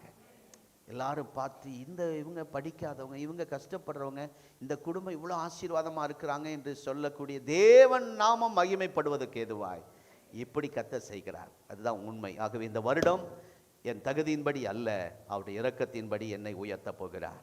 இந்த மாதம் என் பிள்ளைகளுக்கு என்னுடைய தகுதியின்படி அல்ல, அவருடைய இரக்கத்தின்படி என்னை ஆசீர்வதிக்க போகிறார். ஆமென். அவருடைய இரக்கம் மாத்திரம் உங்கள் மேலே பிரகாசித்தால் போதும். அவருடைய இரக்கம் கிருபை மாத்திரம் உங்கள் மேலே இறங்கினால் போதும். உங்கள் பின்னணி முக்கியமில்லை, உங்களுடைய ஸ்தோத்திரம் மனுஷ பலம் எதுவுமே முக்கியமல்ல. கர்த்தர் தம்முடைய தயவினால் இரக்கத்தினால் உங்களை உயர்த்த வல்லவராயிருக்கிறார். ஹல்லேலூயா. கொஞ்சம் கூட தாவீது எதிர்பார்க்கவே இல்லை இந்த சூழ்நிலையை. இந்த வாரம் தீர்க்கதரிசனமாய் கர்த்தர் நம்மோடு பேசுகிறார். கொஞ்சம் கூட இந்த காரியம் அவன் யோசிக்கவே இல்லை. இப்படிப்பட்ட அதிபதியாய் மாறுவேன், சிங்காசனத்தில் உட்காருவேன் என்று நினைக்கவில்லை, கற்பனை செய்து பார்க்கவில்லை. உங்கள் வாழ்க்கையில் கர்த்தர் செய்கிற காரியம் இந்த நாட்களில் அப்படிதான் இருக்க போகிறது. நினைத்து கூட பார்க்கவில்லை. ஆனால் கர்த்தர் அவனை மேன்மைப்படுத்தினார். அவர் கண்களில் இரக்கம் கிடைத்தால் போதும். சொல்லுங்க, அவருடைய கண்களில் இரக்கம் கிடைத்தால் போதும். ஹல்லேலூயா. அவருடைய கண்களில் கிருபை கிடைத்தால் போதும். அதுக்காக ஜெபம் பண்ணுங்க. மேன்மையானவர்கள், தகுதியானவர்கள் லைனில் நிற்கும் போது ஆண்டவர் உங்களை செலக்ட் பண்ணி உங்களை முன்னே கொண்டு வந்து நிறுத்துவார். உங்களை சுற்றி இருக்கிறவங்க பார்ப்பாங்க, என்னம்மா என்ன ஆச்சு, என்ன லஞ்சம் கொடுத்தியா, எப்படி இங்கே வந்த, யார் உன்னை உயர்த்தினது என்று சொல்லுகிற அளவுக்கு கர்த்தர் கிரியை செய்வார். தேவனுடைய கண்களில் இரக்கம் கிடைத்தது. நீங்க எல்லாரும் தீமை செய்ய ஒன்று கூடினீர்கள். அப்பா அம்மா எனக்கு எதிராக எழும்பினார்கள், பிள்ளைகள் சகோதரர்கள் என்னோட எழும்பினார்கள், நீங்கள் எல்லாரும் எனக்கு எதிராக தீங்கு செய்ய எழும்பினீர்கள். ஆனால் கர்த்தருடைய கண்களில் எனக்கு இரக்கம் கிருபை கிடைத்ததினால் நீங்கள் காண்கிறது போல அநேகருக்கு ஜீவரட்சணை செய்யும்படியாக கர்த்தர் என்னை உங்களுக்கு முன்பாக உயர்த்தியிருக்கிறார் என்று யோசேப்பு சொன்னது போல உங்களை சொல்ல வைப்பார். வாலிப தங்கச்சி உங்களை சொல்ல வைப்பார். உங்க பெற்றோர்களுக்கு முன்பாக சாட்சி சொல்ல போறீங்க. ஆமென். ஓ, தகுதிக்கு தாவீதுக்கு அருளின இரக்கம் தகுதி இல்லாத அவனை உயர்த்தினார். சொல்லுங்க, தகுதி இல்லாத என்னை இந்த மாதத்திலே உயர்த்த போகிறார். ஆமென். இரண்டாவதாக சீக்கிரமாய் வாசிப்போம். 1 சாமுவேல் 27ஆம் அதிகாரம் 1ஆம் வசனம் 2ஆம் வசனம். டைம் ஆயிடுச்சு, நான் வேகமாக முடிக்கிறேன். தாவீதுக்கு இப்போ ஆபத்து ஆயிடுச்சு. கவனிங்க, இங்கே பாருங்க, எல்லாரும் வசனம் எழுதிக்கிட்டு இங்கே பாருங்க. 1 சாமுவேல் 27 1 2 பாருங்க, கவனிங்க. இப்போ தாவீதுக்கு உயிருக்கு ஆபத்து, குடும்பத்துக்கு ஆபத்து, தப்பிச்சு ஓடணும். சவுலுக்கு பயந்து தன் பிராணனை வாங்க தேடிக்கிட்டு இருக்கிறார், அழிக்க தேடிட்டு இருக்கிறார். ஓடி ஒளியணும். எங்க போய் ஒளிய என்று பார்த்தால், ஸ்தோத்திரம், எங்க போய் தப்பினாரா? பெலிஸ்தர் நாட்டுக்கு போய் தப்பினாராம். பெலிஸ்தர்கள் வரவேற்கவே மாட்டார்கள் இந்த தாவீதை. கவனிங்க கவனிங்க, எந்த நாட்டுக்கு போனாலும் தாவீதை வரவேற்பாங்க, பெலிஸ்தர் நாட்டில் மாத்திரம் வரவேற்கவே மாட்டாங்க. காரணம், 1 சாமுவேல் 17ஆம் அதிகாரத்திலே பெலிஸ்தர்களிலே சிறந்த ராட்சியதன் கோலியாத், ஒருத்தனுக்கு ஒத்தைக்கு வாடா, ஒருத்த மாத்திரம் அனுப்பு என்று 40 நாள் கத்திக்கிட்டு இருந்தான். உங்கள் வாழ்க்கையில் சிலர் கத்திக்கிட்டு இருக்கிறாங்க, 40 நாள் தான் கத்த முடியும். 41ஆவது நாள் கர்த்தர் நமக்கு வெற்றியை வைத்திருக்கிறார். 40 நாள் தான் சவால் விட முடியும். 40 நாள் கத்திக்கிட்டே இருக்கான். ஆனால் தாவீது எழுந்து ஒரு கல்லினால் அவனை வீழ்த்தி தலையை எடுத்துக்கிட்டு வரான். ஹல்லேலூயா. யாரு? பெலிஸ்தர்களுக்கே தலைவன், ஈரானுக்கு தலைவன். ஈரானுக்கு தலைவனை முடிச்சுக்கிட்டு நம்ம ட்ரம்ப் அவர்கள் ஈரானுக்கு போனால் வரவேற்பார்களா ஐயா? அவ்வளோதான் சொல்லுவீங்களா? வேற என்ன பண்ணுவாங்க? அவ்வளோதான். அவ்வளோ வெறியா இருக்கிறாங்க. எங்க என்ன சொல்ல போனால் பெஸ்ட் மேன் அவன் கோலியாத்து அந்த இருக்கிற அரக்கன்களுக்கே தலைவன், அந்த பெலிஸ்தர்களுக்கே தலைவன். பெஸ்ட் மேனையே காலி பண்ணிட்டான். ஈரானில் பெஸ்ட் மேனை காலி பண்ணிக்கிட்டு ட்ரம்ப் அவர்கள் அந்த ஈரானுக்குள்ள போக முடியுமா? முடியாது. இந்த சத்தியத்தை கர்த்தர் உங்களுக்கு புரிய வைப்பாராக. நீங்க சில இடங்களுக்குள்ள போக முடியாது, ஆனால் கர்த்தர் அவருடைய கிருபை இருக்கனால உங்களை அனுப்ப போகிறார். போக முடியாத இடங்களுக்குள்ள கர்த்தர் உங்களை அனுப்ப போகிறார். ஆமென். அதே ஸ்தோத்திரம் 18ஆம் அதிகாரம் 27ஆம் வசனத்தில் சவுல் ராஜா சொல்லுகிறார், என் மகளை நீ திருமணம் செய்யறதாண்டா 200 தலை கீழே விழணும், அதுதான் நீ கொடுக்கிற டவுரி. டவுரி வாங்குற கிறிஸ்தவங்களாம் ஒரு அழியில சொல்லுங்க, யார் இல்லை, வாங்கக்கூடாது. ராஜா சொல்றார் 200 பெலிஸ்தன் தலை கீழே விழணும், அப்போ என் பிள்ளை கொடுப்பேன் உனக்கு, அதுதான் நீ கொடுக்கிற டவுரி அப்படின்னு அவன் சொன்னான். புரிஞ்சுக்கிட்டீங்களா? ஏற்கனவே தலைவனை காலி பண்ணிட்டார் தாவீது, பெலிஸ்தன் தலைவனை, பெஸ்ட் மேனை. இரண்டாவது 200 பெலிஸ்தனுடைய முக்கியமான ஆட்கள் தலை போயிடுச்சு. மூன்றாவது பாருங்க, 1 சாமுவேல் 23:1 23:1 1 சாமுவேல் 23ஆம் அதிகாரம் 1ஆம் வசனத்தில் கேகிலா, நான் உச்சரிப்பு சரியா இருக்கா? போதும் போதும் எல்லாம் சொல்லுங்க, கேகிலா சொல்லுங்க, கேகிலா. பாசம் ஏதோ பாட்டில் என்னமோ சொல்லி தந்தாங்க, பால் பாயாசம் சொன்ன மாதிரி எனக்கு காதில் விழுந்துச்சு. அதை சொல்லி தான் பாடுனீங்க. தண்ணி உடைஞ்சு ஓடுவது போல சத்துருக்கள் உடைஞ்சு ஓடுவார்கள், அதுக்கு தான் அந்த பேர். இப்போ கேகிலா, நான் கரெக்டாக சொல்றேன்னா, அந்த கேகிலான்னா என்னன்னா, இந்த தாவீது அவங்களுடைய ஆட்களும் உழைச்சி சம்பாதிக்கிறத கொண்டு போய் வைக்கிற இடம், களஞ்சியம் சொல்லலாம். தானியங்களை கொண்டு போய் வைக்கிற இடம், நகைகளை கொண்டு போய் வைக்கிற இடம், அதெல்லாம் வந்துட்டு இந்த பெலிஸ்தன் அள்ளிட்டு போயிடுவான். உங்கள் வாழ்க்கையில் இன்றைக்கு வரைக்கும் உங்கள் வருமானத்தை சத்துரு கை வச்சிருக்கலாம், இன்றைக்கு வரைக்கும் உங்கள் ஆசீர்வாதத்தை பிடுங்கி கொண்டு போயிருக்கலாம். நான் சொல்கிறேன், அதை எடுத்துக்கிட்டு போனவனுக்கிட்ட அந்த ஆண்டவர் பிடுங்கி கொடுப்பார். சொல்லுங்க, பிடுங்கி கொடுப்பார். யாக்கோபே, உன் மாமனார் ஏமாத்திட்டு இருக்கிறாரா? பிடுங்கி கொடுத்தார். லாபானிக்கிட்ட இருந்து பிடுங்கி கொடுத்தார். நம்முடைய ஆண்டவர் இந்த மாதத்தில் சிலர்கிட்ட சொத்துக்களை பிடுங்கி தரப்போகிறார். உங்களுக்கு வர வேண்டிய ஆசீர்வாதத்தை அப்படி சொல்லணும், பிடுங்கி தருவார். என்ன பொறிச்சு தருவாருங்கிற மாதிரி இருக்கு. பிடுங்கி தருவார். சொல்லுங்க, போட்டு பக்கத்தில் ஒரு குத்து குத்துங்க இயேசுவின் நாமத்தில். கொஞ்சம் அப்படி உஷாராகும், தூக்கம் லேசா வரும். ஆமாம்.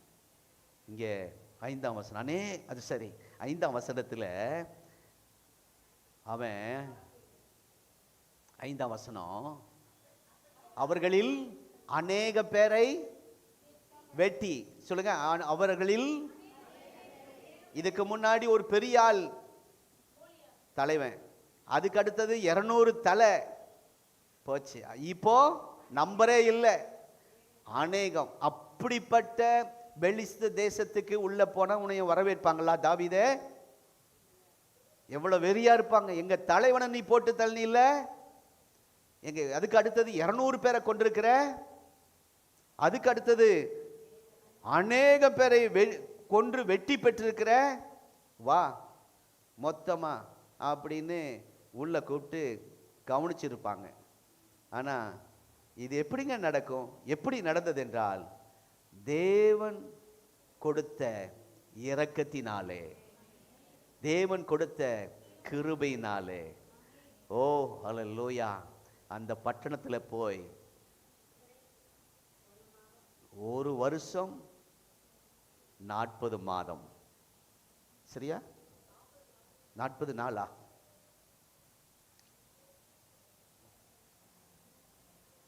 எவ்வளோ இந்த வசனம்?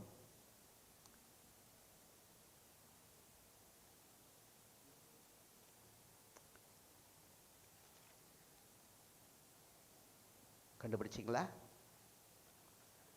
ஸ்தோத்திரம். 1 சாமுவேல் 23ஆம் அதிகாரத்தில்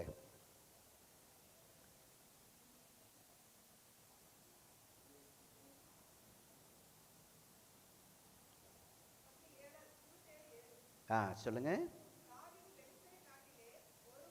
1 வருஷமும் 4 மாதம். நான் 40 நாள் சொல்லிட்டேனோ, சாரி, 40 மாசம் சொல்லிட்டேனா, சாரி. 1 வருஷமும் 4 மாதம் சாப்பிட கர்த்தர் அங்க உள்ள சத்துருக்கள் மத்தியில சாப்பிட, நிம்மதியா சாப்பிட வைத்தார், நிம்மதியா தூங்க வைத்தார், பாதுகாப்பை தந்தார். ராஜா சொல்லி எவனும் தாவீது மேல கை வச்சிடாதன்ட்டார். ஏன்னா தாவீதின் மேல் இரக்கம், தாவீதின் மேல் கிருபை இருந்ததினால். நம்மை பிடிக்காத, நம்மை விரும்பாத, நம்மோடு ஐக்கியம் கொள்ள விரும்பாத மக்களிடத்திலிருந்து கூட தேவன் இரக்கத்தை தர வல்லவராயிருக்கிறார். அது ரகசியம் பெருசு. இந்த ரகசியமாய் இருப்பதாக நம்ம சர்ச்சில் நடந்த காரியம், சர்ச்சுக்கு போனோன்னு அதை சொல்லுவேன். நம்மை பிடிக்காத மக்கள் இருக்கிறார்கள், நம்மை விரோதிக்கிற மக்கள் இருக்கிறார்கள், நம்மை கொன்று போட வேண்டும் என்று நினைக்கிற மக்கள் இருக்கிறார்கள், தீங்கு செய்ய வேண்டும் என்று நிற்கிற மக்கள் இருக்கிறார்கள். அவர்களிடத்தில் கர்த்தர் என்ன செய்ய முடியும்னா இரக்கத்தை நமக்கு உண்டு பண்ண முடியும் அவர்கள் மூலமாய். ஆமென். நாம் இரக்க பெற அவர்கள் மூலமாய் கர்த்தர் ஒருவருக்கும் இரக்கம் காட்ட நினைச்சிட்டார்னா சத்துருக்களை வச்சே சாப்பாடு போட வைப்பார். ஆமீன் சொன்னவங்களுக்கு ஸ்தோத்திரம். உங்க மேல இறக்க வச்சுட்டார்னா உங்க சத்துருக்களை வச்சு சாப்பாடு போட வைப்பார். ஆண்டவங்க மேல கிருபை வச்சுட்டார்னா உங்க சத்துருக்களை வச்சு பாதுகாப்பை கொடுப்பார். ஆண்டவங்க மேல இரக்கமும் கிருபையும் உங்க மேல வச்சார்னா எப்படிப்பட்டவனும் மனம் மாறி இரக்கம் செய்யற மாதிரி மாத்திடுவார். புரிந்ததா? இவனிடத்திலிருந்து இரக்கமே கிடையாது, இவன் நம்மை பார்த்தாலே பிடிக்காது, இவன் தீங்கு செய்பவன், இவன் கண்ணு முன்னாடி நம்ம நிற்க கூடாது, இவன் கண்ணில் படக்கூடாது அப்படி நம்ம நினைப்போம். ஆனால் கர்த்தர் என்ன செய்வார் என்றால் அவர்களை உங்கள் பட்சத்திலே கொண்டு வருவார். இவன் யாரை முழிக்கக்கூடாது, யார் மூஞ்சில் முழிக்க. நான் சில நேரத்தில் வீட்டில் பேசிக்குவேன், இவர் மூஞ்சில் இன்னும் முழிக்கவே இல்லைங்குவோம். அன்னைக்கு தான் கர்த்தர் கொண்டு வருவார் ரோட்டில். இல்லை, இந்த ஆளை பார்த்து ரொம்ப நாள் ஆச்சே, இருக்கிறானா இல்லை ஊர்லேயே காணுமே, 4 வருஷம் ஆச்சு, டக்குன்னு நேரம் கொண்டு வருவார். சில ஆள் மூஞ்சில் முழிக்கக்கூடாதுன்னு நினைப்போம், அப்படியெல்லாம் நான் நினைச்சது உண்டு. ஆனால் அப்படிப்பட்ட ஆட்களை கொண்டு கர்த்தர் நமக்கு சில அற்புதங்களை செய்திருக்கிறார். ஆமென். அதுக்கு ஒரே காரணம் அவருடைய கண்களில் இரக்கம் கிடைத்தது தான். ஆமென். உலக பிரகாரமே எப்படின்னா லூக்கா 10ஆம் அதிகாரம் 30லேருந்து 35 வரைக்கும் ஒரு உங்களுக்கு தெரிஞ்ச கதை தானே. ஒருத்தன் திருடன் கையில் அகப்பட்டு குற்றுயிராக கிடக்கிறான் எருசலேமிலிருந்து எரிகோ போகிற வழியில். அப்படிப்பட்ட நேரத்தில் அவன் யூதன், அடிப்பட்டு கீழே இருக்கிறவன் யூதன். அப்போ அங்கே ஒருத்தன் வருகிறான் லேவியன், அவனும் யூதன். சொந்தம் வருகிறான், சொந்த இனமே சொந்த குடும்பமே பார்த்துக்கிட்டு கண்டுக்காம போகுது. இதுதான் உலகம். திருப்பூர் அப்படிதான் இருக்கு. அடுத்தது ஆசாரியன், அவனும் யூதன், அவனும் கண்டுக்காம போறான்.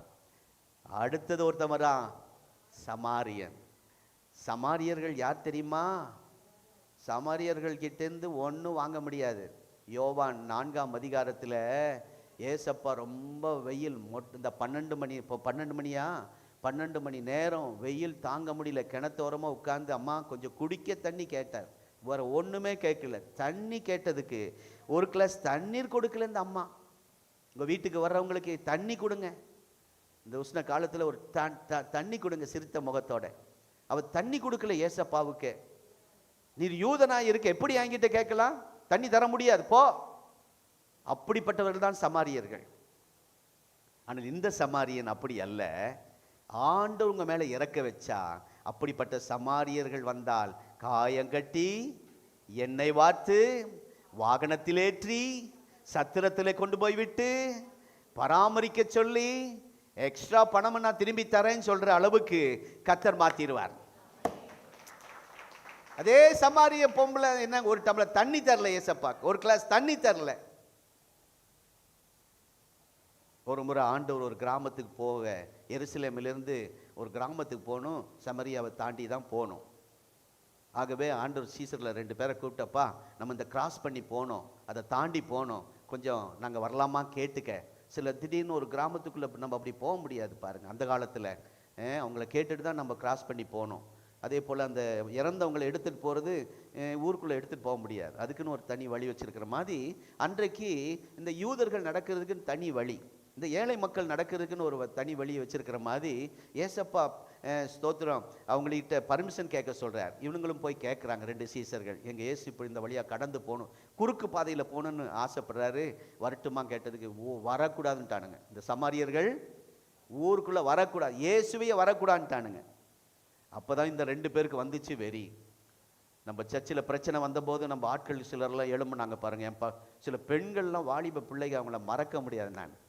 அந்த மாதிரி இந்த 2 பேர் எழுப்பிட்டானுங்க. என்ன கேட்குறாங்கன்னா, அன்றைக்கு எலியா வானத்திலிருந்து அக்கினி இறக்கி அவங்கள அழிச்சது போல ஆண்டவர் எங்களுக்கு கொஞ்சம் தைரியம் ஒரு ஒரு ஒரு சரின்னு சொல்லுங்க ஆண்டவரே, நாங்கள் மீதி பார்த்துக்கிறோம், அப்படி ஒரு ஒரு இது கொடுங்க ஆண்டவரே, இப்போவே அக்கினி இறக்கி இந்த சமாரியர்களை அழிச்சிடறான்றாங்க. அப்படிப்பட்ட ஒரு இரக்கமில்லாத, உதவி செய்ய முடியாத ஒரு சில நபர்களை கர்த்தர் அவங்க மேல கிருபை வச்சார்னா அவங்கள உங்களுக்கு ஆசீர்வாதமா கர்த்தர் மாற்றுவார். இதே சமரியா பெண் தண்ணி தரல, இதே சமரியர்கள் இயேசுவை ஊருக்குள்ள விடல. ஆனா அதே சமாரியன் காயங்கட்டுறான், எண்ணெய் வார்க்கிறான். ஏனென்றால் கர்த்தருடைய இரக்கம் உங்க மேல இருந்தா உதவி செய்யாத, என்ன கையில் ஈய ஓட்ட மாட்டாங்க, எச்ச கையில் ஈய ஓட்ட மாட்டாங்க. அப்படிப்பட்ட உங்களையும் கர்த்தர் உங்களுக்கு ஆசீர்வாதமாக மாற்றுவார். ஆமே, கர்த்தருடைய நாமத்துக்கு ஸ்தோத்திரம். ஆகவே இந்த கும்பல் ஒரு மாதிரி, சமரியா கும்பல் ஒரு மாதிரி கூட்டம் உதவி, ஆனால் அவங்கள உதவி ஆகவே உதவி செய்வானால் நம்ம ஆண்டவர் பரம எதிரியும் வைத்துக்கொண்டு உங்களுக்கு நன்மை செய்ய வல்லவர், பரம எதிரியும் உங்களுக்காக பயன்படுத்த வல்லவர். ஆமென். உங்களுக்கு அதை கர்த்தர் செய்ய போகிறார். ஆமென். ஆகவே சில சபதம் போட்டிருப்பாங்க, உங்களை நாங்கள் பார்த்துக்கிறோம் என்று உங்களோடு சவால் விட்டிருப்பாங்க. அவங்களை எல்லாம் கர்த்தர் திருப்பி கொண்டு வருவார். பெலிஸ்தர்கள் தங்கள் ஆட்களை தாவீதினிடத்திலே பலி கொடுத்தது ஏராளம், தாவீதின் மூலமாய் கொண்டது ஏராளம். அதே மனிதர்கள் நடுவே கவனிங்க, 1 year 4 months, 1 வருடம் 4 மாதம் அங்கே உட்கார்ந்து சாப்பிட கர்த்தர் வைத்தார், சாப்பிட்டு எழுந்து போக வைத்தார். ஒரு ஆபத்து. ஆகவே இந்த ஏரியாவில் இருக்க முடியாது, இங்கே போயிட்டு வர முடியாதெல்லாம் பயப்படாதீங்க. கர்த்தர் உங்கள் மேலே கிருபை வச்சிருந்தாருன்னா எந்த சத்துருக்களின் மத்தியில் தைரியமாக போயிட்டு வரலாம். ஆமே, ஒருத்தனும் உங்கள் மேலே கை போட விட மாட்டார். ஆமே. சொல்லுவாங்க, பாஸ்டர் தனியாக போகாதீங்க, இந்த இடத்துக்கு தனியாக போகாதீங்க, இங்கே நிற்கிறானுங்க, இங்கே பிளான் பண்ணுறானுங்க, அப்படியெல்லாம் சொல்லுவாங்க. நானும் போயிட்டு தான் வந்திருக்கேன் தனியாக. இன்றைக்கு வரைக்கும் கர்த்தர் கை போடாமல் கர்த்தர் பாதுகாத்திருக்கிறார். ஆமே. சத்துரு கூட நமக்கு தீமை செய்யும் ஒரு கருவியாய் இல்லை, சத்துரு கூட நமக்கு நன்மை செய்யும் ஒரு கருவியாய் கர்த்தர் மாற்ற வல்லவராய் இருக்கிறார். ஆதியாகமம் 39 21 வசனத்திலே யோசேப்புக்கு சொந்த அப்பா அம்மா தயவு செய்யல, தயவு கொடுக்கல, சொந்த சகோதரர்கள் தயவு காட்டல, அவனை விலைக்கு வாங்கின போத்திப்பா தயவு காட்டல. சிறைச்சாலை தலைவனுடைய கண்களில் கிருபை கிடைத்தது, தயவு கிடைத்தது. ஆமே. ஜெயிலுக்கு போனவங்களை யாராவது இருக்கீங்களா? கை தூக்க வேண்டாம். ஜெயிலுக்கு போனவங்களை யாராவது இங்கே இருக்கீங்களா? ஊழியம் செய்யாவது போனவங்க இருக்கீங்களா? ஆமாம், அங்கே உள்ள நடக்கிற சம்பவங்கள் நிறையா இருக்குது. நான் கேட்டால் அப்போ நீங்கள் எதாவது போயிட்டு வந்தீங்களா பாஸ்டர்னு நான் சொல்லிடாதீங்க. போடுறதுக்கு ட்ரை பண்ணாங்க. இந்த 4 வருஷமாக எப்படி ஆகிலும் பரமானந்தத்தை ஜெயிலில் போடணுன்னு இன்னைக்கு வரைக்கும் அதுக்காக எல்லாம் பிளான் பண்ணிகிட்ருக்குறாங்க. அமலாக்கத்துறையில் அங்கே போய், அதே போல் அரசாங்கத்தில் போய் என்னை குறித்து அவதூறாக கடிதங்கள்லாம் கொடுத்துருக்கு. அதெல்லாம் திரும்பி நமக்கு வந்திருக்கு, அதெல்லாம் வச்சிருக்கிறோம். எப்படியாயில அரெஸ்ட் பண்ணோம். ஆனால் இந்த யோசேப்பு ஜெயிலில் இருக்கும்போது, பொதுவாகவே ஜெயிலில் இருக்கும்போது கைதியும் கொஞ்சம் இரக்கம் காட்டிக்குவாங்க. காலையில் சொல்லும்போது அப்படி தான் சொன்னேன். ஒருத்தன் ரொம்ப பீடி குடிச்சிக்கிட்டே இருப்பானா, வீட்டில் இருக்கும்போது வேலைக்கு போகும்போது ஓவராக குடிச்சிக்கிட்டே இருப்பான். ஜெயிலுக்கு போன பின்னாடி அப்பா அம்மா வந்து பார்க்க வரல, சிலர்லாம் பலகாரம் வாங்கிட்டு போவாங்க, சிலர் பீடி வாங்கிட்டு போய் கொடுப்பாங்க. இவனுக்கு யாரும் வாங்கி கொடுக்கல. அந்த வேற குரூப்பு நல்ல பீடி அழகாக குடிக்கிறாங்க. அதை வாயை பார்த்துட்டு இவனுக்கு ஆசை வந்துருச்சு. அவனுங்களை முறைச்சி பார்த்துக்கிட்டு இருந்தாப்புல. அவனுக்கு கேட்டேன், என்ன முறைச்சி பார்க்குறேன், என்ன வேணும்? எனக்கு பீடி குடிக்கிற நேரம் வந்துருச்சு. சிலருக்கு அந்த நேரம் வந்துட்டா ஆமாம் ஓடிடுவாங்க. சர்ச்சில் எந்திரிச்சு போகிறவங்கள அப்படி நினச்சிடாதீங்க. சரி, அவங்க ஏதாவது அவசரமாக விசேஷங்களுக்கு போக வேண்டியதாக இருக்கும். நான் ஏற்கனவே சொன்னேன், இன்றைக்கி எங்களுக்கும் பத்திரிக்கை வந்திருக்கு 6 மணிக்கு. அதனால் அப்போது அந்த பீடி பாதி குடிச்சிருப்பான், திருப்பி கொடுப்பான் அவனுக்கு. அந்த இந்த இரக்கத்தை பாருங்க, அந்த கைதி மேலே ஒரு இரக்கம் காட்டுறதை பாருங்க. நம்ம காலத்தில் அது துண்டு பீடின்னு சொல்லுவோம் இல்லை? ஆனால் சிறைச்சாலை அதிகாரி சூப்பரண்டன்ட் வந்து அப்படி செய்ய மாட்டார். அதாவது போலீஸ் அப்படி யாராவது இருக்காங்களா? சிஸ்டர் வாங்க, பிரைஸ் எல்லாம் வாங்க, ஒரு டீ சாப்பிட்டு போங்கன்னு ஸ்டேஷனுக்கு கூப்பிட்றாங்களா? அவன் தான் வரான். ஏய், எனக்கு ஒரு பழங்கள்லாம் பாக்கெட்டில். அந்த முகமும் அவனுடைய கையும், ஏன்னா அவங்க வேலை அப்படி. சிறைச்சாலை அதிகாரி இறக்கு குணம் இருந்தால் அவங்கள அந்த அதிகாரியாக வைக்க மாட்டான். அப்படி மூர்க்கமாக இருப்பான். இயேசுவின் நாமத்தில் அந்த வீட்டுக்குள்ளே அப்படி யாராவது இருந்தாருன்னா கர்த்தர் சந்திப்பாராக. அவங்கள ஜெயில் அதிகாரியாய் கர்த்தர் மாற்றுவாராக, போலீஸ்காரனாய் மாற்றுவாராக. வீட்டில் நான் இங்கே பாஸ்டர், இங்கே தான் பாஸ்டர். வீட்டில் போய் பாஸ்டர்மா சங்கீதம் 23 எடுத்து வாசிங்க, போயான்றுவாங்க. வீட்டில் அப்பாவா, கணவனா, தாத்தாவா, அங்கே மாறிக்கணும். ஸ்தோத்திரம். போன வாரம் ஒருத்தர் வந்து எனக்கு சோத்திரமே பண்ணல, வீட்டுக்கு வந்திருக்கிற எனக்கு சோத்திரமே பண்ணல.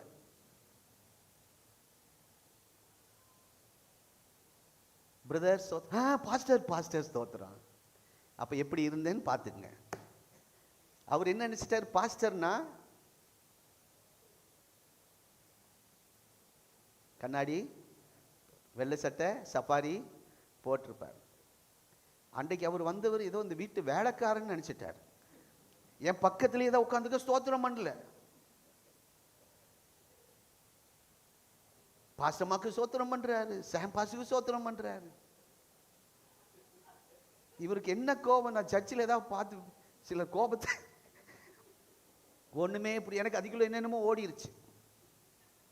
கடைசியில் நான் முந்திக்கலான்ட்டு, பிரதர் ஸ்தோத்திரம், பாஸ்டர் பாஸ்டர் ஸ்தோத்திரம் அப்படின்னாரு. போன வாரம் நடந்த கதையை சொல். அப்படி சில ஆட்கள் ஜெயில் சூப்பரண்டெல்லாம் அதிகாரிகள்லாம் தயவு செய்ய மாட்டான். அவன் அப்படி ஒரு ஸ்ட்ரிக்டாக இருப்பான். ஆனால் அவனையே தயவு காட்ட வைப்பாரானால் யோசேப்பு மேலே கிருபை வச்சிருந்தார். கரங்களை தட்டி ஆமென். யோசேப்பு மேலே இரக்கம் வச்சிருந்தார். உங்கள் மேலே இரக்கம் காட்டினார்னா அவன் ஜெயில் சூப்பரண்டாக இருக்கட்டும், அரசியல் தலைவனாக இருக்கட்டும், உங்களுக்கு தயவு காட்ட இரக்கம் காட்ட கர்த்தர் வைப்பார். ஆமென். மனுஷ கையில் விழாமல் ஆண்டோர் கையில் விழுந்தால் நம்முடைய வாழ்க்கையை எதிர்த்து வருகிறவர்கள் நம் பட்சத்தில் வருவார்கள். ஆமென். நம் பட்சத்தில் வருவார்கள். கர்த்தருக்கு ஸ்தோத்திரம். நம்ம அடுத்த வாரம் உங்களுக்கு ஒரு ஹோம்ஒர்க், சங்கீதம் 124 முழுவதும் படிச்சுட்டு வாங்க. அடுத்த வாரம் அந்த செய்தியை தொடர்ந்து நாம் கேட்போம். இதே செய்தி தான், நித்திய கிருபையுடன் உனக்கு இறங்கு, தாவீது கருளின நிச்சயமான கிருபைகளை உங்களுக்கு தருவேன். எத்தனை பேர் ஆமென் சொல்றீங்க? ஆகவே அதனுடைய இன்னும் நல்ல சத்தியம் 124ஆம் சங்கீதம் 1-7 வசனங்களை நீங்கள் மனப்பாடம் பண்ண வேண்டாம். ஒரு முறை படிச்சுட்டு வாங்க, 2 முறை படிச்சுட்டு வாங்க. அப்போ செய்தி உங்களுக்கு ஆசீர்வாதமாக இருக்கும். கர்த்தர் உங்களோட பேசுவார். எல்லாரும் எழுப்பி நிற்போம். கர்த்தருக்கு விதைக்கிற நேரம். நீங்கள் ஜெபத்தோடு கொடுங்க, ஆண்டவருக்கு உற்சாகமாக கொடுங்க, மனப்பூர்வமாய் கொடுங்கள். ஆண்டவர் உங்களை அளவில்லாமல் ஆசீர்வதிப்பார். Glory to God. புதிதாய் வந்தவர்கள் போகும்போது முன்னாடி வாங்க, உங்களை பார்த்து பேச இருக்கிறோம். இங்கிலீஷ் சர்வீஸ்க்கு அநேகரை அறிமுகப்படுத்துங்கள். அதில் டிரான்ஸ்லேட் இருக்கனால தமிழ் ஆட்களும் வரலாம். பிரதர் கை தூக்குங்க. ப்ரௌன் சட்டை நீங்கள் தான். போகும்போது என்னை பார்த்துட்டு போங்க, உங்களோட கொஞ்சம் பேசணும்.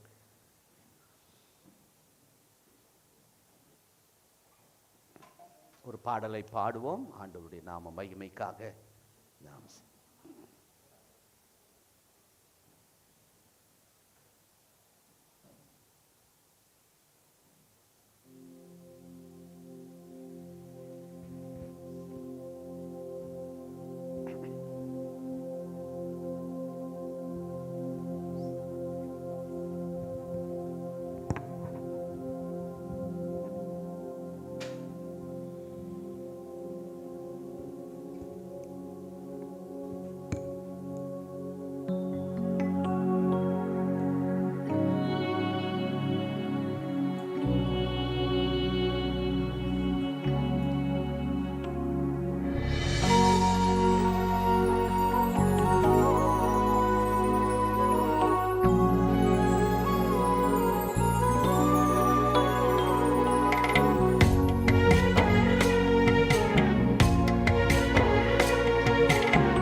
நடத்துகின்றது உங்க கிருபைதான் என்னை தாங்குகின்றது உங்க கிருபைதான் என்னை நடத்துகின்றது கிருபையே மாறாத நல்ல கிருபையே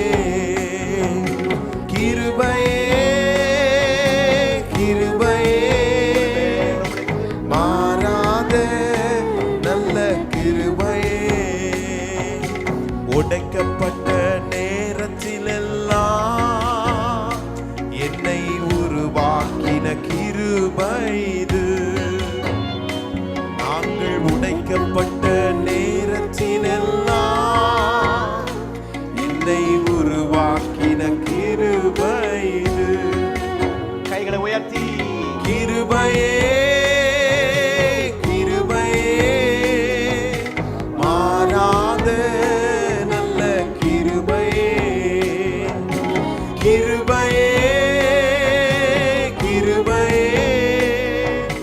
மாறாத நல்ல கிருபையே ஒன்றுமில்லா நேரத்திலெல்லாம் எனக்கு உதவி செய்த கிருபை இது ஒன்றுமில்லா நேரத்திலெல்லாம் எனக்கு உதவி செய்த கிருபை இது எல்லாரும் சொல்லுவோம் கிருபையே